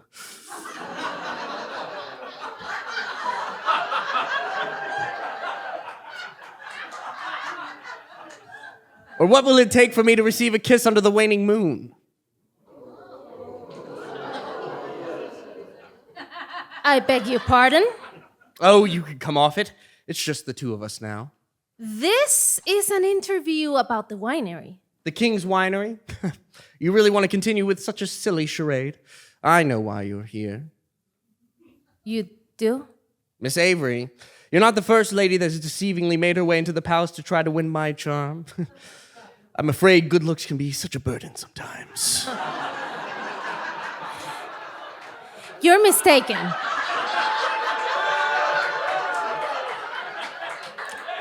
Your Majesty, the Kingdom Press has instructed me. Right, of course. That would be true if it were, in fact, true. But do you really think you would have been allowed into the castle if we hadn't already contacted your employer?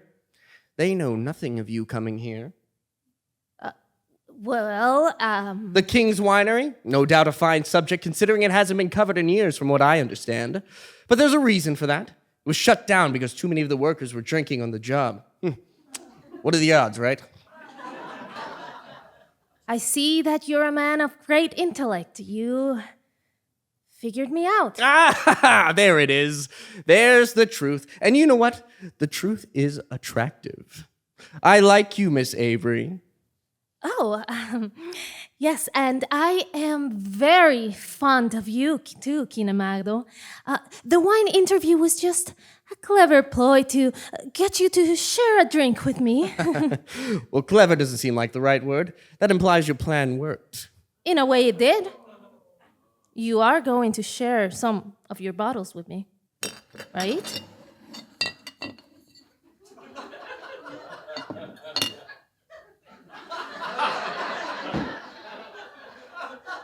You'll have to forgive me. I don't know much about wine. I just grabbed the first three I saw with interesting pictures on the label. As one does, am I right? All right, here we go. This one has a picture of an evil horse on it. Why do you say the horse is evil? Look at his face. He's angry. His eyes are slanted like he's mad at the world.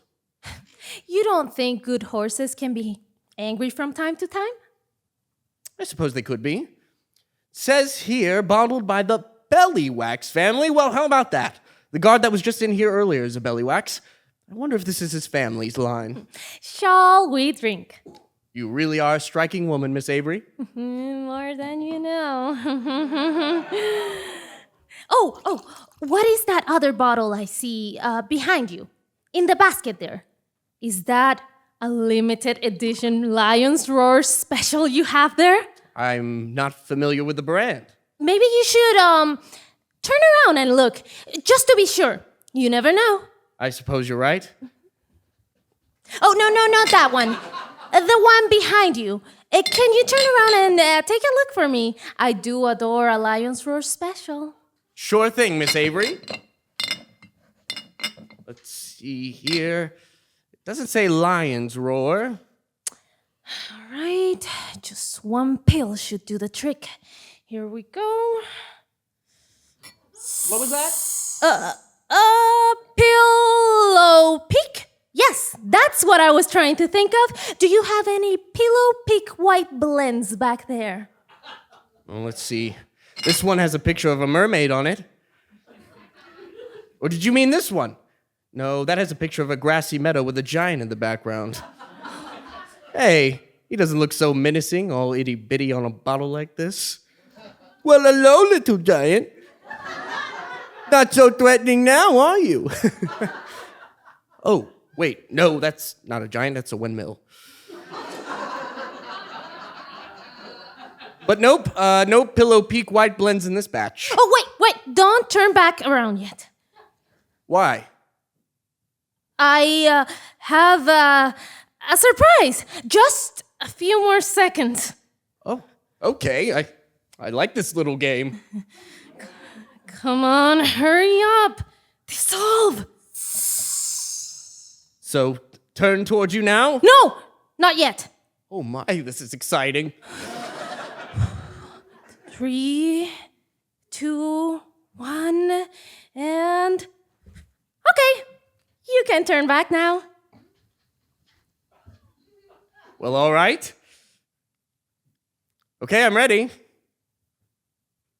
Ready for what? Surprise? Oh, yes, surprise! So, the surprise was just you saying surprise? Shall we drink? Absolutely. Cheers. Good news, sir. Oh! Your letter has been delivered to Werner, and the secret project matches your design blueprints perfectly. You have the most awful timing, Leon. I was about to share a drink with this lovely damsel. Oh, I'm sorry. They didn't tell me you had a guest. Miss Avery.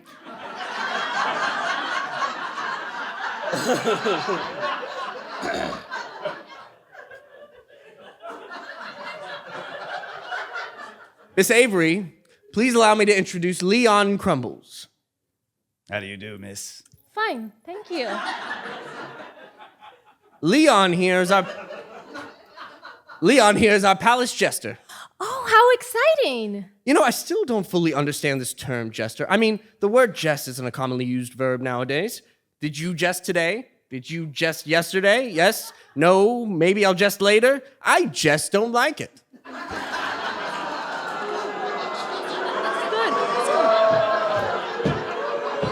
Enough.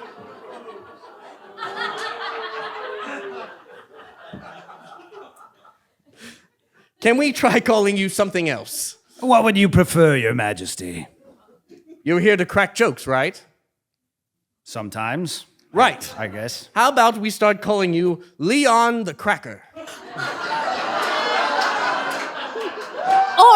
Or Leon the Jokester.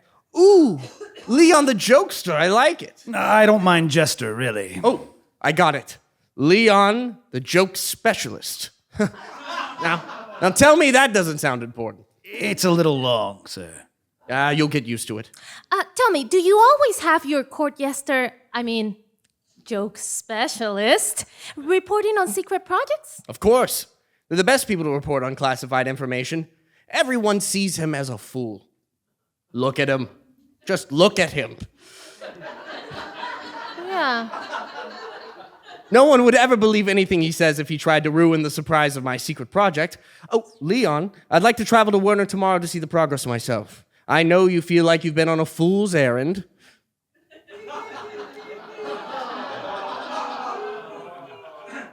But you've done well. Here, Leon, take this glass and join us in some fine wine. Oh, no!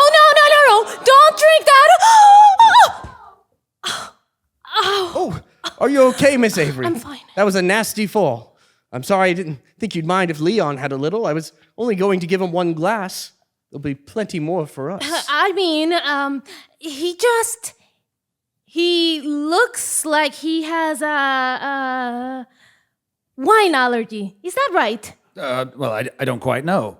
I've actually never drank wine before. I do take a lot of vitamins, though, so I have a great deal of confidence in my immune system. But, I can see it. Yes, come over here, King. Let me show you. See his skin's texture? Yeah. It's perfectly clear that you should steer away from any wine offerings. Do you see it too, Your Majesty? Well, Trust me. It's there. In the skin. Literally. See, before becoming a journalist, I worked in the medical field, and you better believe that I've seen wine allergies go very badly. There was one gentleman who had such a bad allergic reaction that he fell into a coma, and then when he woke up, he walked sideways for a full year and thought that everyone's name was Irving. Perfect. Well, in that case, thank you, sir. but I think I'll pass. King Amado, here to report that Leon has returned from Werner, sir, with good news regarding your... Oh, I see Leon's already presented himself. Ebenezer, I was just talking about you. Estelle, this is the one I mentioned earlier who's from the Bellywax family. You don't say. Here, take a look at this. Was this wine bottled by your family? Oh, indeed, sir. My father's been making wine ever since I can remember. He worked in the King's Vineyard for many years until it was shut down, but then he ventured off on his own. Looks like you have a bottle of the Grand Bellywax Evil Horse Ale in your hands there, sir. Evil horse, you say? Are you sure he's just not a angry, good-natured horse? Absurd. All horses are evil, sir. Everyone knows that. It's in their genes. The Evil Horse Ale is the best product in the Bellywax line, in my opinion. By all means, this goblet is yours, in honor of your family's long service in the royal vineyard. Oh, wow. Wait! Wait, don't drink that. I think that you may have a wine allergy. Another with wine allergies? I'm not allergic to anything, miss. Plus, I've been drinking wine ever since I was in my mother's womb.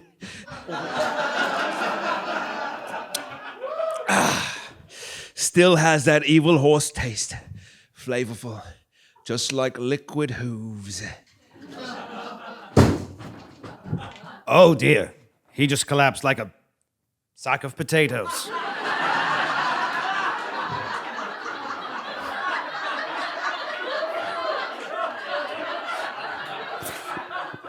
Whoa! Oh. That wine must have a lot of horsepower. Oh, I get it. That was a good one, Leon. But no, this must be the allergic reaction. Ah, good thing I didn't touch the stuff. What do we do, Miss Avery? I'm sorry? You said you dealt with this sort of thing before you were a journalist. Yes, of course. I don't feel a heartbeat. I think his allergy killed him. Or is this like that coma you mentioned earlier? Oh, I hope not. I don't think I could ever get used to being called King Irving. You should have listened to your warning. Yes, well, I think I must be going. I've got to start piecing together an obituary. You know, just in case. You never know. Ebenezer Bellywax, was it? Yes. Okay, just keep monitoring him and see if he comes out of it. Well, what's your medical advice? How do we know if he's dead or in a coma? Right. He'll start smelling dead in a day or so if he's dead.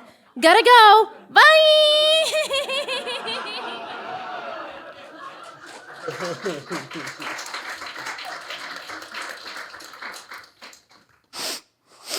This is going to be a tough call, sir.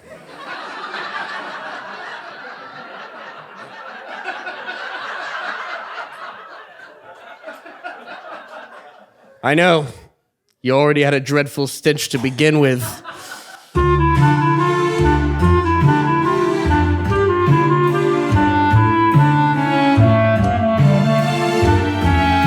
What an awful situation. A sedative meant for the king was instead consumed by his most trusted royal guard. Back at the Moss residence, Corbin, Cayly, and Henry are pacing in the room, waiting to hear if Estelle succeeded or not.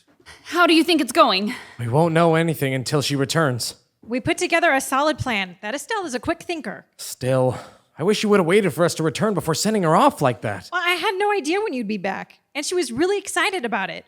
She said that she'd always dreamed of being on a dangerous spy mission.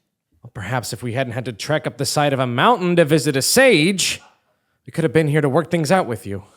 It was for the best. So you did visit a sage. Yes, he was amazing. He wasn't a sage, okay? He was just a really good guesser. Well, what all did he say? Not in front of Oz. Did he tell you if your plan to dethrone King Amado was going to fail or not? What? Cayly, you told him? I never said a word, I swear it. I knew it! You have the gift, Corbin! I've been telling you for years that your son is unique and special, and here it is, revealed for all of you. We didn't have to climb that mountain after all. Oswaldo is a wise old sage himself. Yes, Henry. It is I, the wise old sage, and I have a wise prediction for you. You do? Well, tell me, what is it? I predict that these walls are terribly thin, and I can hear everything you people say from my room.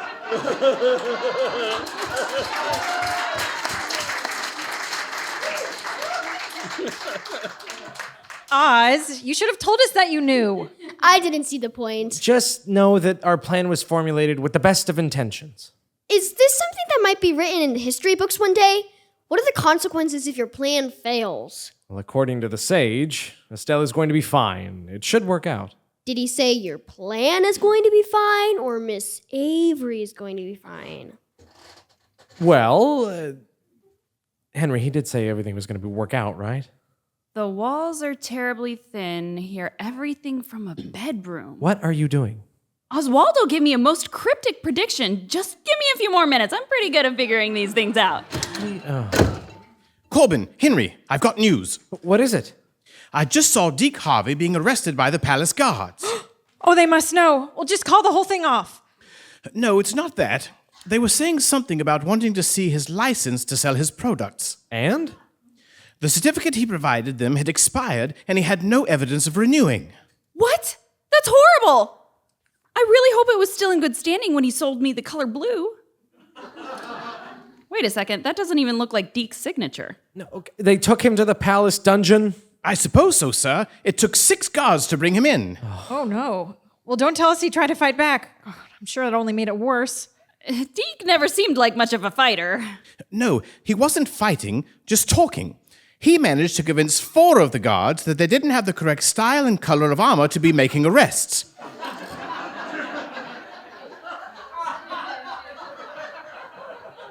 By the time the 5th guard approached, the 1st guard had figured out that he'd been duped and joined back in. He then said to both of them, "We all know that tadpoles swim on an empty stomach.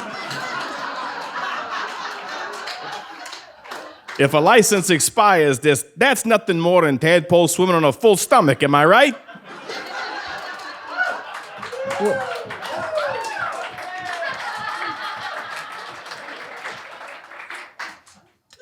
What does that even mean? I don't know, sir, but the way he said it made both the guards nod in agreement and go walking off. Finally, a 6th guard approached with his ears covered like this, so that he couldn't hear Mr. Harvey speaking, and they managed to arrest him and bring him to the palace. Well, what can we do? Do you think they'll torture him and make him reveal everything about our plot? No, Henry, they would have no reason to even question him about any of this. It's a bit unfortunate, but completely unrelated. Have no worries. I've already decided to represent him in the king's court. I'll get him out of this. Oh, thank goodness. It's me, Estelle. This is all just a total mess. What happened? Did it work? Did the king drink the sedative? Well, someone drank it. But it wasn't the king. Oh, who? One of the castle guards. Bellywax, I think they call him. What? My friend across the river is a bellywax. His dad is a guard. Did you poison my friend's dad? Oh, let's not get overexcited here. Oh no, oh no, oh no, oh no. This is all going so terribly wrong. What are we going to do? Just let me think. Can you still get into the castle? I know we can't try the poison thing again, but maybe something else that... Well, I overheard him say that he's about to travel to Werner for a few days. Oh no. We may have missed our only opportunity then. You do know there's only one road that leads to Werner, right? Yeah, the Nightingale path, straight through the Quenga forest. Henry, are you thinking what I'm thinking? All you can eat pigeon wings tonight at the Feathered Tavern? No, the card. The card. The card? Lenny, the... Dragon Slayer! No. You're friends with a guy that calls himself a dragon slayer? Who is that? Well, it's a lady, a fierce warrior, apparently. She's the sister of that crazy old mountain guy. Lenny is a dueler, and Duncan's been doing some research, and according to his book, the king must accept all duels, right? Well, only if the challenger recites the proper phrase. Yes, it's written here. If he says this phrase and this phrase alone, then a king cannot back down and must accept. Okay, but we're not out for blood here. Jeremy said his sister was a master warrior. We're only trying to make it look like the king is dead, just long enough for Estelle to publish a story. We aren't really trying to kill him. What if you request this warrior not to use deadly weapons? Maybe just knock the king out for a bit. And when the king's people see him fall, they won't know if he's actually dead or not. It could work. And if it helps, I can write up the story ahead of time. And that way, as soon as he falls, it can immediately be sent off to the printers. Well, I suppose it's all we got this time. But we just need to make sure everything happens as it's written, so that I don't have to make any last-minute revisions. It might be your last hope, Dad. Henry, go get us a dragon slayer.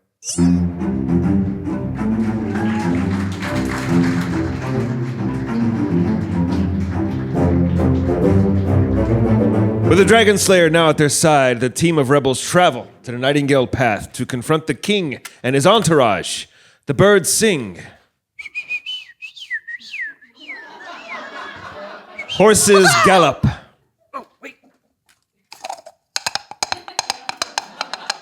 And Guard Herman isn't feeling very well. Whoa! Whoa! Hey, Guard Herman, you don't look well. Are you sure you're all right? Yes, well, please don't let the other guards see me like this. Why have we stopped again? What are you doing? I can't help it, sir. It's the horseback riding. All that bouncing and up and about. It gets to the pit in me belly every time. And I think me horse in particular is an angry fella. He keeps looking at me funny. Not angry, evil. All horses are evil. They're always plotting something. Horses are evil? Yes, it's in their genes.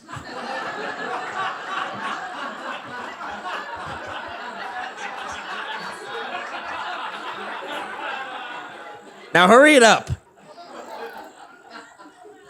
I didn't notice my horse was wearing any jeans.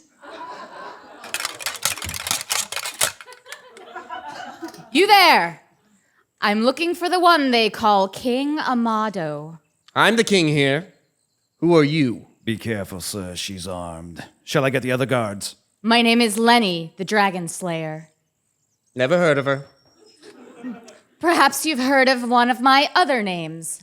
I'm also known as Lenny the Dragon Destroyer, Lenny the Dragon Fighter. How?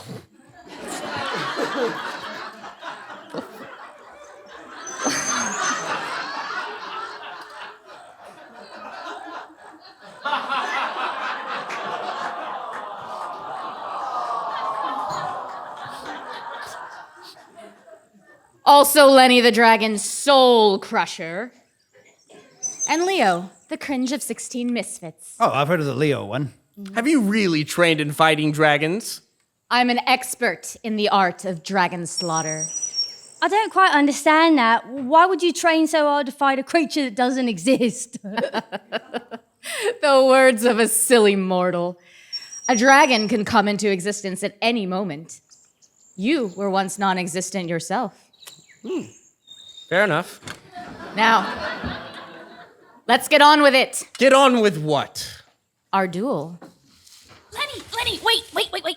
Duncan says you have to say this phrase to the king exactly as it's worded here, or he can decline. Remember, we need him to accept, so make sure that you say the words in that exact order, okay? Who's that hiding? Who's that hiding in the bushes? Never What's mind. going on here? Never mind her. Prepare yourself, King Amado, for you will not be able to resist these words once I say them to you. This sacred passage enticing all noblemen who hear it. Are you ready? I challenge you to a duel. Hold up, that's the secret passage? Did it strike fear into your soul, mortal?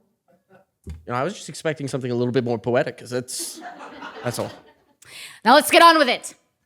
You want to duel, then, with me? You heard correctly. Wait, Estelle says you have to use a sword. The article she wrote references a sword, not a staff. We gotta be exact with the words she wrote in order to speed up the things with the announcement. So, give me the staff and take the sword, okay? No, I said it's the king that has the sword. Lenny needs to keep the staff. Remember, no deadly weapons. Oh, sorry. Here, Lenny, give me the sword and take the staff back. Okay. Miss Avery, is that you? Are you part of this too? Well, gotta go. Bye. I've got a bad feeling about this. No worries, Leon. I've got it under control. Very well, Lenny, my dragon-slaying friend. I accept your duel. Lenny, please remember, no killing. Just knock him out. What is going on? How many of you are hiding in the bushes? Oh, Corbin.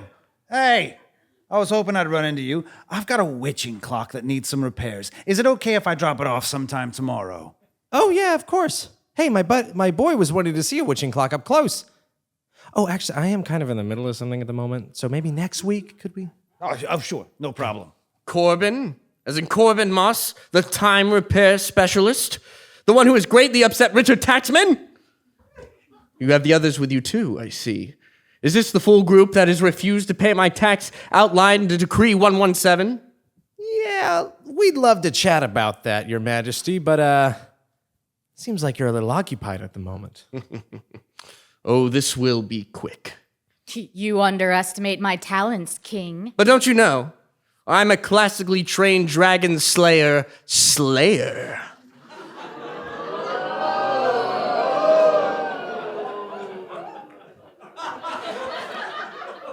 I've been enhancing my skills in fighting dragon slayers my entire life. I was not prepared for such a mighty warrior. What? Lenny, no, he's bluffing. He's trying to put doubt into your head. I'm royalty. Don't you think if dragons ever came into existence that a king would do his best to own one?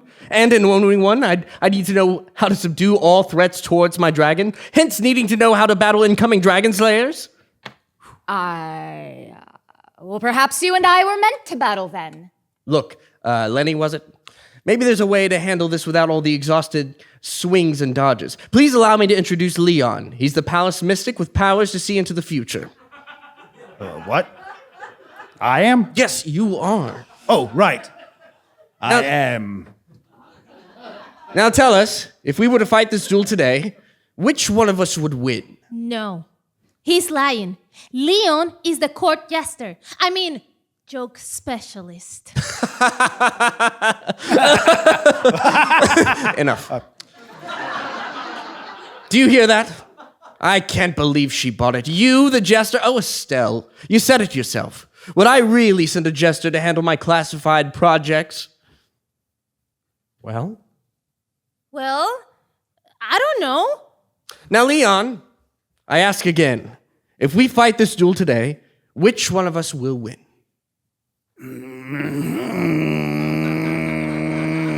I see it. The weapons clashing over and over. Lenny uses her brute strength with every strike. One of them makes the king stumble to his knees. Lenny moves in for the critical blow.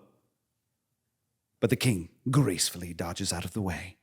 And with Lenny's back to him, the king prepares the Guttomati thrust maneuver, the award-winning tactic taught to all dragon slayers. Oh, the brutality. Lenny didn't see it coming. Please! Oh, please! I can't watch anymore. Leon, that's enough. It's all right. It's all right. It's all right.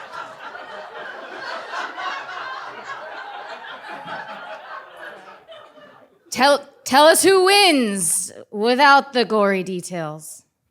The winner will be King Amado! What? Really? Well, I guess there could only be one victor. I have fought many battles, and this one will stay in my memory for years to come. This is unexpected. You are such a brave warrior. Lenny shall forever be a name of honor in my kingdom. Wait, that's it? The mystic has declared the winner by seeing into the future. What more do you want? I'm sorry I failed you.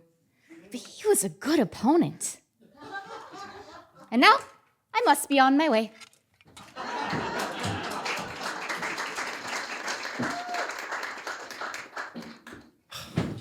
Now, we all have business to discuss. But first, I have something important that I really need to say.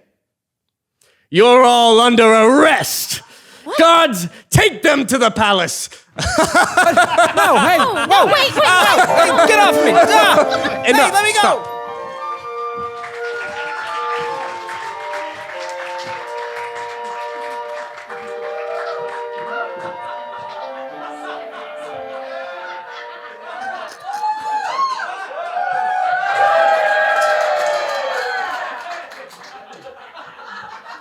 Back in King Amado's throne room, the hard-working failure, Richard Taxman, sits alone, extremely sad at the recent turn of events. He's carrying a handwritten letter, and of course, his tax-collecting purse. His satchel. Tax-collecting satchel. Ah, my legacy. My old faithful. My trusty satchel. We've had good times together, old friend, but I'm afraid our journey is over. It will be a difficult task to recover after being such a disgrace to His Majesty in this kingdom. I'm turning this in, my resignation letter. Yes, I'm resigning from tax collecting duties. How can I not? To fail at my job is like a dagger being thrust into my heart. Well, maybe not exactly like that, but it's close. Maybe not the heart, but more like my left shoulder. You know, that's my weaker shoulder, and that's where I carry you on the other. So it would hurt a little more in that one. And let's go ahead and say that the dagger is probably dull, so it wouldn't go quite all the way through my shoulder. Less blood that way. So, to rephrase that, to fail at my job is like a dull dagger being repeatedly thrust into my left shoulder. Actually, you know, thrust seems like a strong word. Okay, let's try this again. To fail at my job is like a dull dagger repeatedly bumping against my left shoulder. Yes, I like that. It builds a good solid soreness that way. And that's precisely how I feel. Sore. And of course, dear Satchel, this means that you'll have to resign as well. Oh, so many memories. I can still fondly remember the first time you were placed into my hands by my grandpappy Teletaxman.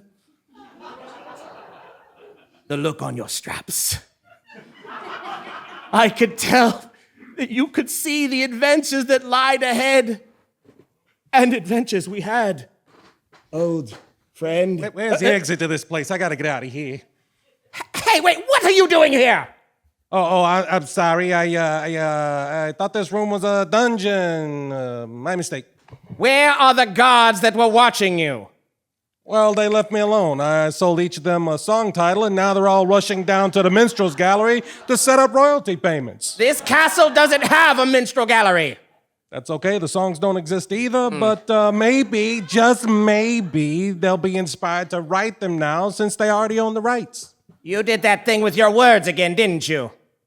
What thing? You do that thing with your voice to make people listen, but what you say is just garbage. Still, they listen. Garbage? Are you kidding me? If garbage only came in 3 flavors, would a minstrel really sing a song about it? I don't suppose. So wait a minute. See? There, you did it again. How do you do it? All right, Taxman, look. Come here. Look, I'm a salesman, and they teach that little maneuver in Salesman's Guild. It's a little trick called sensitone. Only about 5% of those in the guild are ever able to master it. It's a secret little trick you do with your voice to make anything you say sound convincing and reasonable. Even when it's nonsense. The less sense it makes, the better. Just remember, Every duck has a pair of legs, and every pair of legs has a set of ducks. Very true. Please, you must teach me. I came here to leave my resignation letter for the king, but if I had your skills, if I could do this sensitone trick, well, I could be the best tax collector this land has ever seen. Well, by the looks of you, it'll take a lot of practice, my friend. But you can get there. For now, you should consider not resigning. Well, even a man with hairy toes can carry a flag to a party, am I right?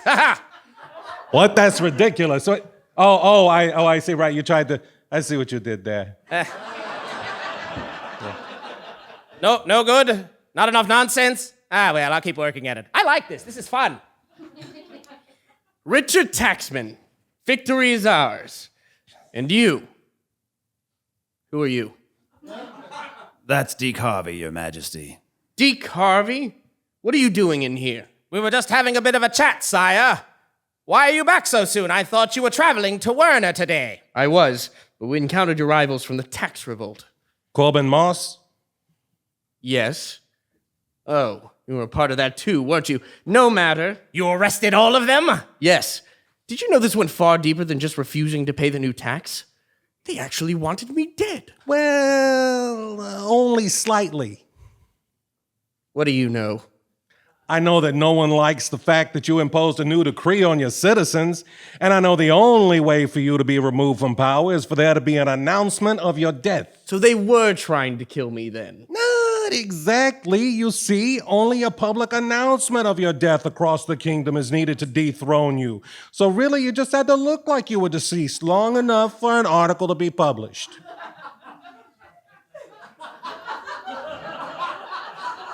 Leon, go retrieve the prisoners. Yes, sir. You villain! Embracing in such horrendous behavior is inexcusable. You tried to stage the death of His Majesty. Well, stages are meant for comedy and tragedy, laughter and death. Without laughter, the unicorns will go into extinction, and without death, the unicorns will take control of the world. Am I right? He has a good point, sire. Yeah, but even baby unicorns are born with pointy horns. Makes birthing that much more difficult. Extinction is inevitable, am I right? I never thought about it that way. Wait a minute. Did I hear? Were you ever part of the Salesmen's Guild? Might have been an early career endeavor. Bravo, Your Majesty. I couldn't stop him, Your Majesty. He was using fancy words like evidence and barbarian. Not barbarian, I said librarian. My name is D. Duncan of the Charlet Law Services, and I'm here to represent Deke Harvey. I'm qualified, and I have evidence showing that he did in fact renew his Salesman Guild license. Well, that's the least of his worries at this point. Now he's being arrested for the attempted staging of the death of the king. Well, there's no law against just staging a death now, is there? Actually, there is, but I submit that you have absolutely no evidence of this. Here they are, sire, as you requested, the leaders of the rebellion. Oh dear. Corbin Moss, the lovely Miss Avery, and you. Henry. Deke here tells me that you were trying to fake my death so that I'd have my kingship removed. That's right. And all it would take is a quick public announcement that I'd passed away. Is that where you came in, Miss Avery? That moment between us. Was it all just a game? I'm sorry. We weren't looking to actually hurt you or anything. Maybe not me, but I'm assuming my guard poor belly wax was your doing. You know, when he finally woke up, he went and checked himself into a clinic for a wine allergy remedy. The thought of not being able to drink a good bottle of wine was just too much for him to bear. Thankfully, he wasn't walking sideways when he left out of here. And Mr. Harvey, what's your role in all this? I'm just a salesman. A salesman that has a fully renewed license, I might add, and should have been arrested in the first place.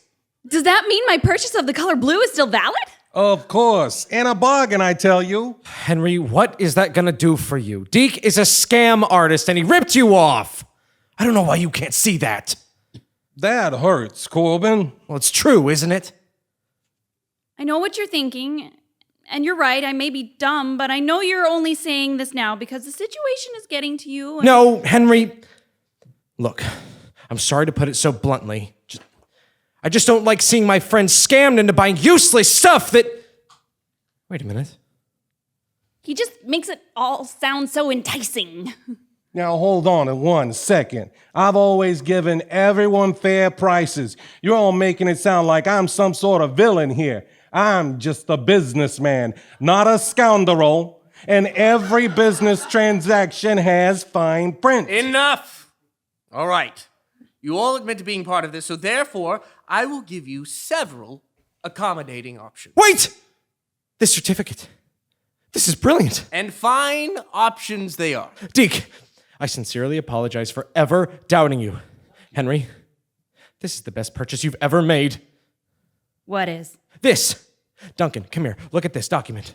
Do you see that? Oh, is that really his signature? What's going on here? Well, King Amato, Henry here purchased the color blue a while back from our good friend Deke. She owns it. And according to this document, she's entitled to royalties whenever anyone displays the color, which includes every shade of blue you display in your castle. Royalty doesn't pay royalties. I'm afraid you're mistaken. Any such purchase that was sold and signed by this man, Deke Harvey, is not valid. This purchase wasn't signed by Mr. Harvey, Your Majesty. It was signed by your predecessor, King Azul. Let me see that. And it clearly states that Henry is entitled to collect payments on anything that contains the color blue. Your castle is not exempt. Deke, you sold this to him? Where did you get it? Is it a forgery? Absolutely not. I attended King Azul's annual banquet years ago, and he would always sign autographs at the event. I presented this certificate to him, and he thoroughly looked it over and signed it. Leon, you were with King Azul before me. Is it really his signature? I'm afraid so, sir. It looks like he approved this certificate. And as my payment, I'd like to receive every bit of coin from the Decree 117 tax that you've collected. From all of the citizens, I'm going to give everyone their money back. So you may arrest us now, but at least you won't be burdening the people with any more of this new tax of yours. This is unbelievable. Everything in here is blue. I mean, I could take it all down or paint over some things, but I don't know how I'll ever fund my secret project now. We've already begun construction. If we stop midway, I fear it will never get done. That's right. You can find some other way to build your secret weapon, but don't plan on it being paid for by the people. Secret weapon? Why does everyone keep using that word? That's what you're building, isn't it? No, I'm not building a weapon. Show them, Leon.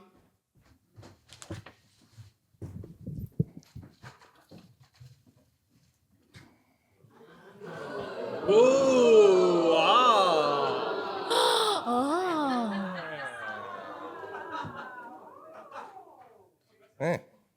Very good. This is my project. This school building here. It's not a weapon. Well, unless you consider a good quality education a weapon. Okay.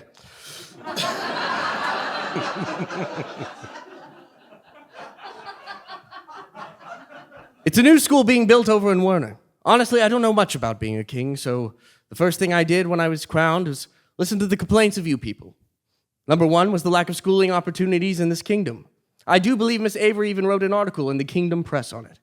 This would have solved the problems and allowed every child to receive a positive social education. Initial construction was started using the standard taxes, but it wasn't enough. I needed to enforce Decree 117 in order to finance the completion of this project. Corbin, with the new school, Cayly wouldn't have to teach us at home anymore. I know, Henry. Leon says this is indeed my predecessor's signature, so I shall meet your demands and I'll have your payment delivered immediately.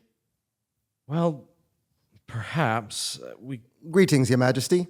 Dobson! Look at you. Leon told me of your progress. He didn't mention that you'd be visiting today. Oh, he didn't know, sir. Just here to visit my mom for the day. I thought I'd come and see how things were in the palace while I was here. Dobson, you're alive! I don't understand that question. We thought you were arrested and being tortured in the castle dungeons? Well, that's just silly. It's true, I was arrested, but His Majesty offered me very accommodating options. What options? Options, Mr. Moss. What age do you think we're living in? Torture? Come on. His Majesty offered me a job in Werner as a project leader. It has been an extremely rewarding experience. Not only am I getting paid, but the work I'm doing is for something great. Well, Dobson, I have some unfortunate news. Corbin and his friends are putting the project to a halt. You see, they found a loophole and will be collecting all the funds received from Decree 117 and redistributing it back to the people. But I'm the one that advised you on that decree. I even named it. Henry, is this true? It wasn't my idea. You know, overall, I just don't get it.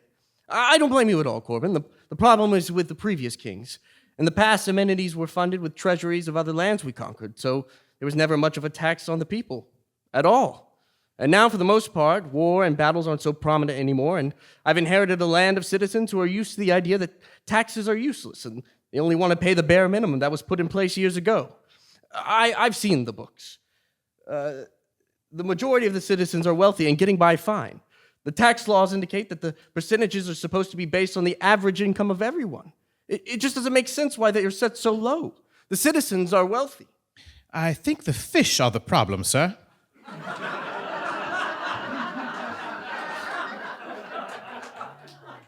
The fish? The Aquatic Citizens Act. It states that all fish in the kingdom waters are... Citizens of the city. How could I have missed that? Well, that explains it. You mix in the zero income of thousands of fish with the high income of us land walkers, and that average don't look so hot. Well, I could just do away with the Aquatic Citizens Act and have the averages recalculated, so it's possible I could bump the taxes to the appropriate levels without actually imposing a new decree, but that's still going to stir people up, I'm sure, and either way, you'll still be collecting your payment. Henry, I think you were right from the beginning. I was. Yes. Perhaps you could find another good use for the color blue instead of taking money from this new school. I agree. Oswaldo and Cayly will be so excited. Of course, this doesn't change the fact that you tried to stage the murder of your king. I hope you can see that this was all just a big misunderstanding. Look, if I had known what you were using the money for, I would have gladly paid. All of us would have. Yes, I was only given limited details when I wrote the article. And you're right. Even if you overturn the Aquatic Citizens Act and recalculate the standard taxes due, it will stir people up. But maybe, if you don't keep what the money is going towards a secret, I can explain everything in a new article, put you in a good light. Ruin the surprise? To be fair, Your Majesty, it certainly got me on board once I knew what the project was. Exactly! Being king and leader of the land isn't about keeping secrets from the citizens, even if they're pleasant ones. Be transparent, and the people will support you. Tell you what, Henry. If you allow the castle immunity from collecting royalties on our bluish items, I'll remove all charges from you and your friends. Really? Duncan, I can do that, right? You are the king, sir. Okay. Just checking. I'm still relatively new around here. Okay, sir. I declare that this castle is free from all fees on using the color blue. Wonderful. It's done! Now I can complete the construction of my massive mind-warping weapon! I'm joking. Come on. Leon, teach them a thing or two about humor, will you? Made a very good point, Estelle. How about an exclusive interview for your new article? Yes, let everyone know what you're working on. This will be great. I think it's time. How about over dinner tomorrow night? Join me in the palace dining hall. Without the wine this time, though, okay? Of course. Now, all of you, get out of my sight before I send you to the torture chambers. Oh. Guys, I'm joking. Come on. It's a joke. It's super not clear. Kidding. Just... Hey, King Amato, before I go, I just want to thank you. I feel like an idiot. This could have ended so much worse than it did. Very true. You know this new school's gonna have plenty of clocks throughout. I'll be in touch if any of them fail and need repairs. Hey, free of charge, sir. Oh, well, that's nice of you. And Leon, I'm available to work on your witching clock whenever you feel like dropping it off. Good day to you both. See you later, Corbin. Leon, these recent events have got me thinking. Do you think that wise, sir? It's very nice. Very nice, Leon. Quick with the wit on that one. It wasn't too much. It was on the border, but I'll let it pass. Just don't crack your jokes on me while others are around, or I'll replace your jester cap with guard Ermin's underpants. Ugh. Of course, sir. Mr. Moss was right. This could have ended very badly. I mean, he was a rather civilized man. A little careless with his actions, but civilized nonetheless. Now, what if it hadn't been Mr. Moss? What if some unruly citizen came after me with the wicked intention of actually murdering me? Well, that would be tragic. Yes. I think going forward, I need to acquire a body double. Someone to fill in for me if we ever sense a dirty plot lurking about. What do you think? Well, that might be a good idea. I knew it! Leon, I always took you for a coward. I would have never thought you'd step forward and volunteer for such a position. What? Me, sir? Look at us. We both have the same build, same features.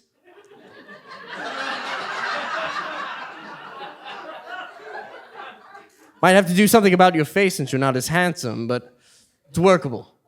But wait, I tell jokes. I'm no king replacement. Think about it. Let's say there was a successful assassination on me. I mean, I can't think of anyone who'd be more qualified to die in my place than you, Leon. Well, I can. I can make you a list. Are you saying you wouldn't die for me? Well, I'm Leon, the joke specialist, remember? I'm kind of liking the sound of Leon, the body double. Joke specialist. Body double. Crackers kind of. It's like crackers.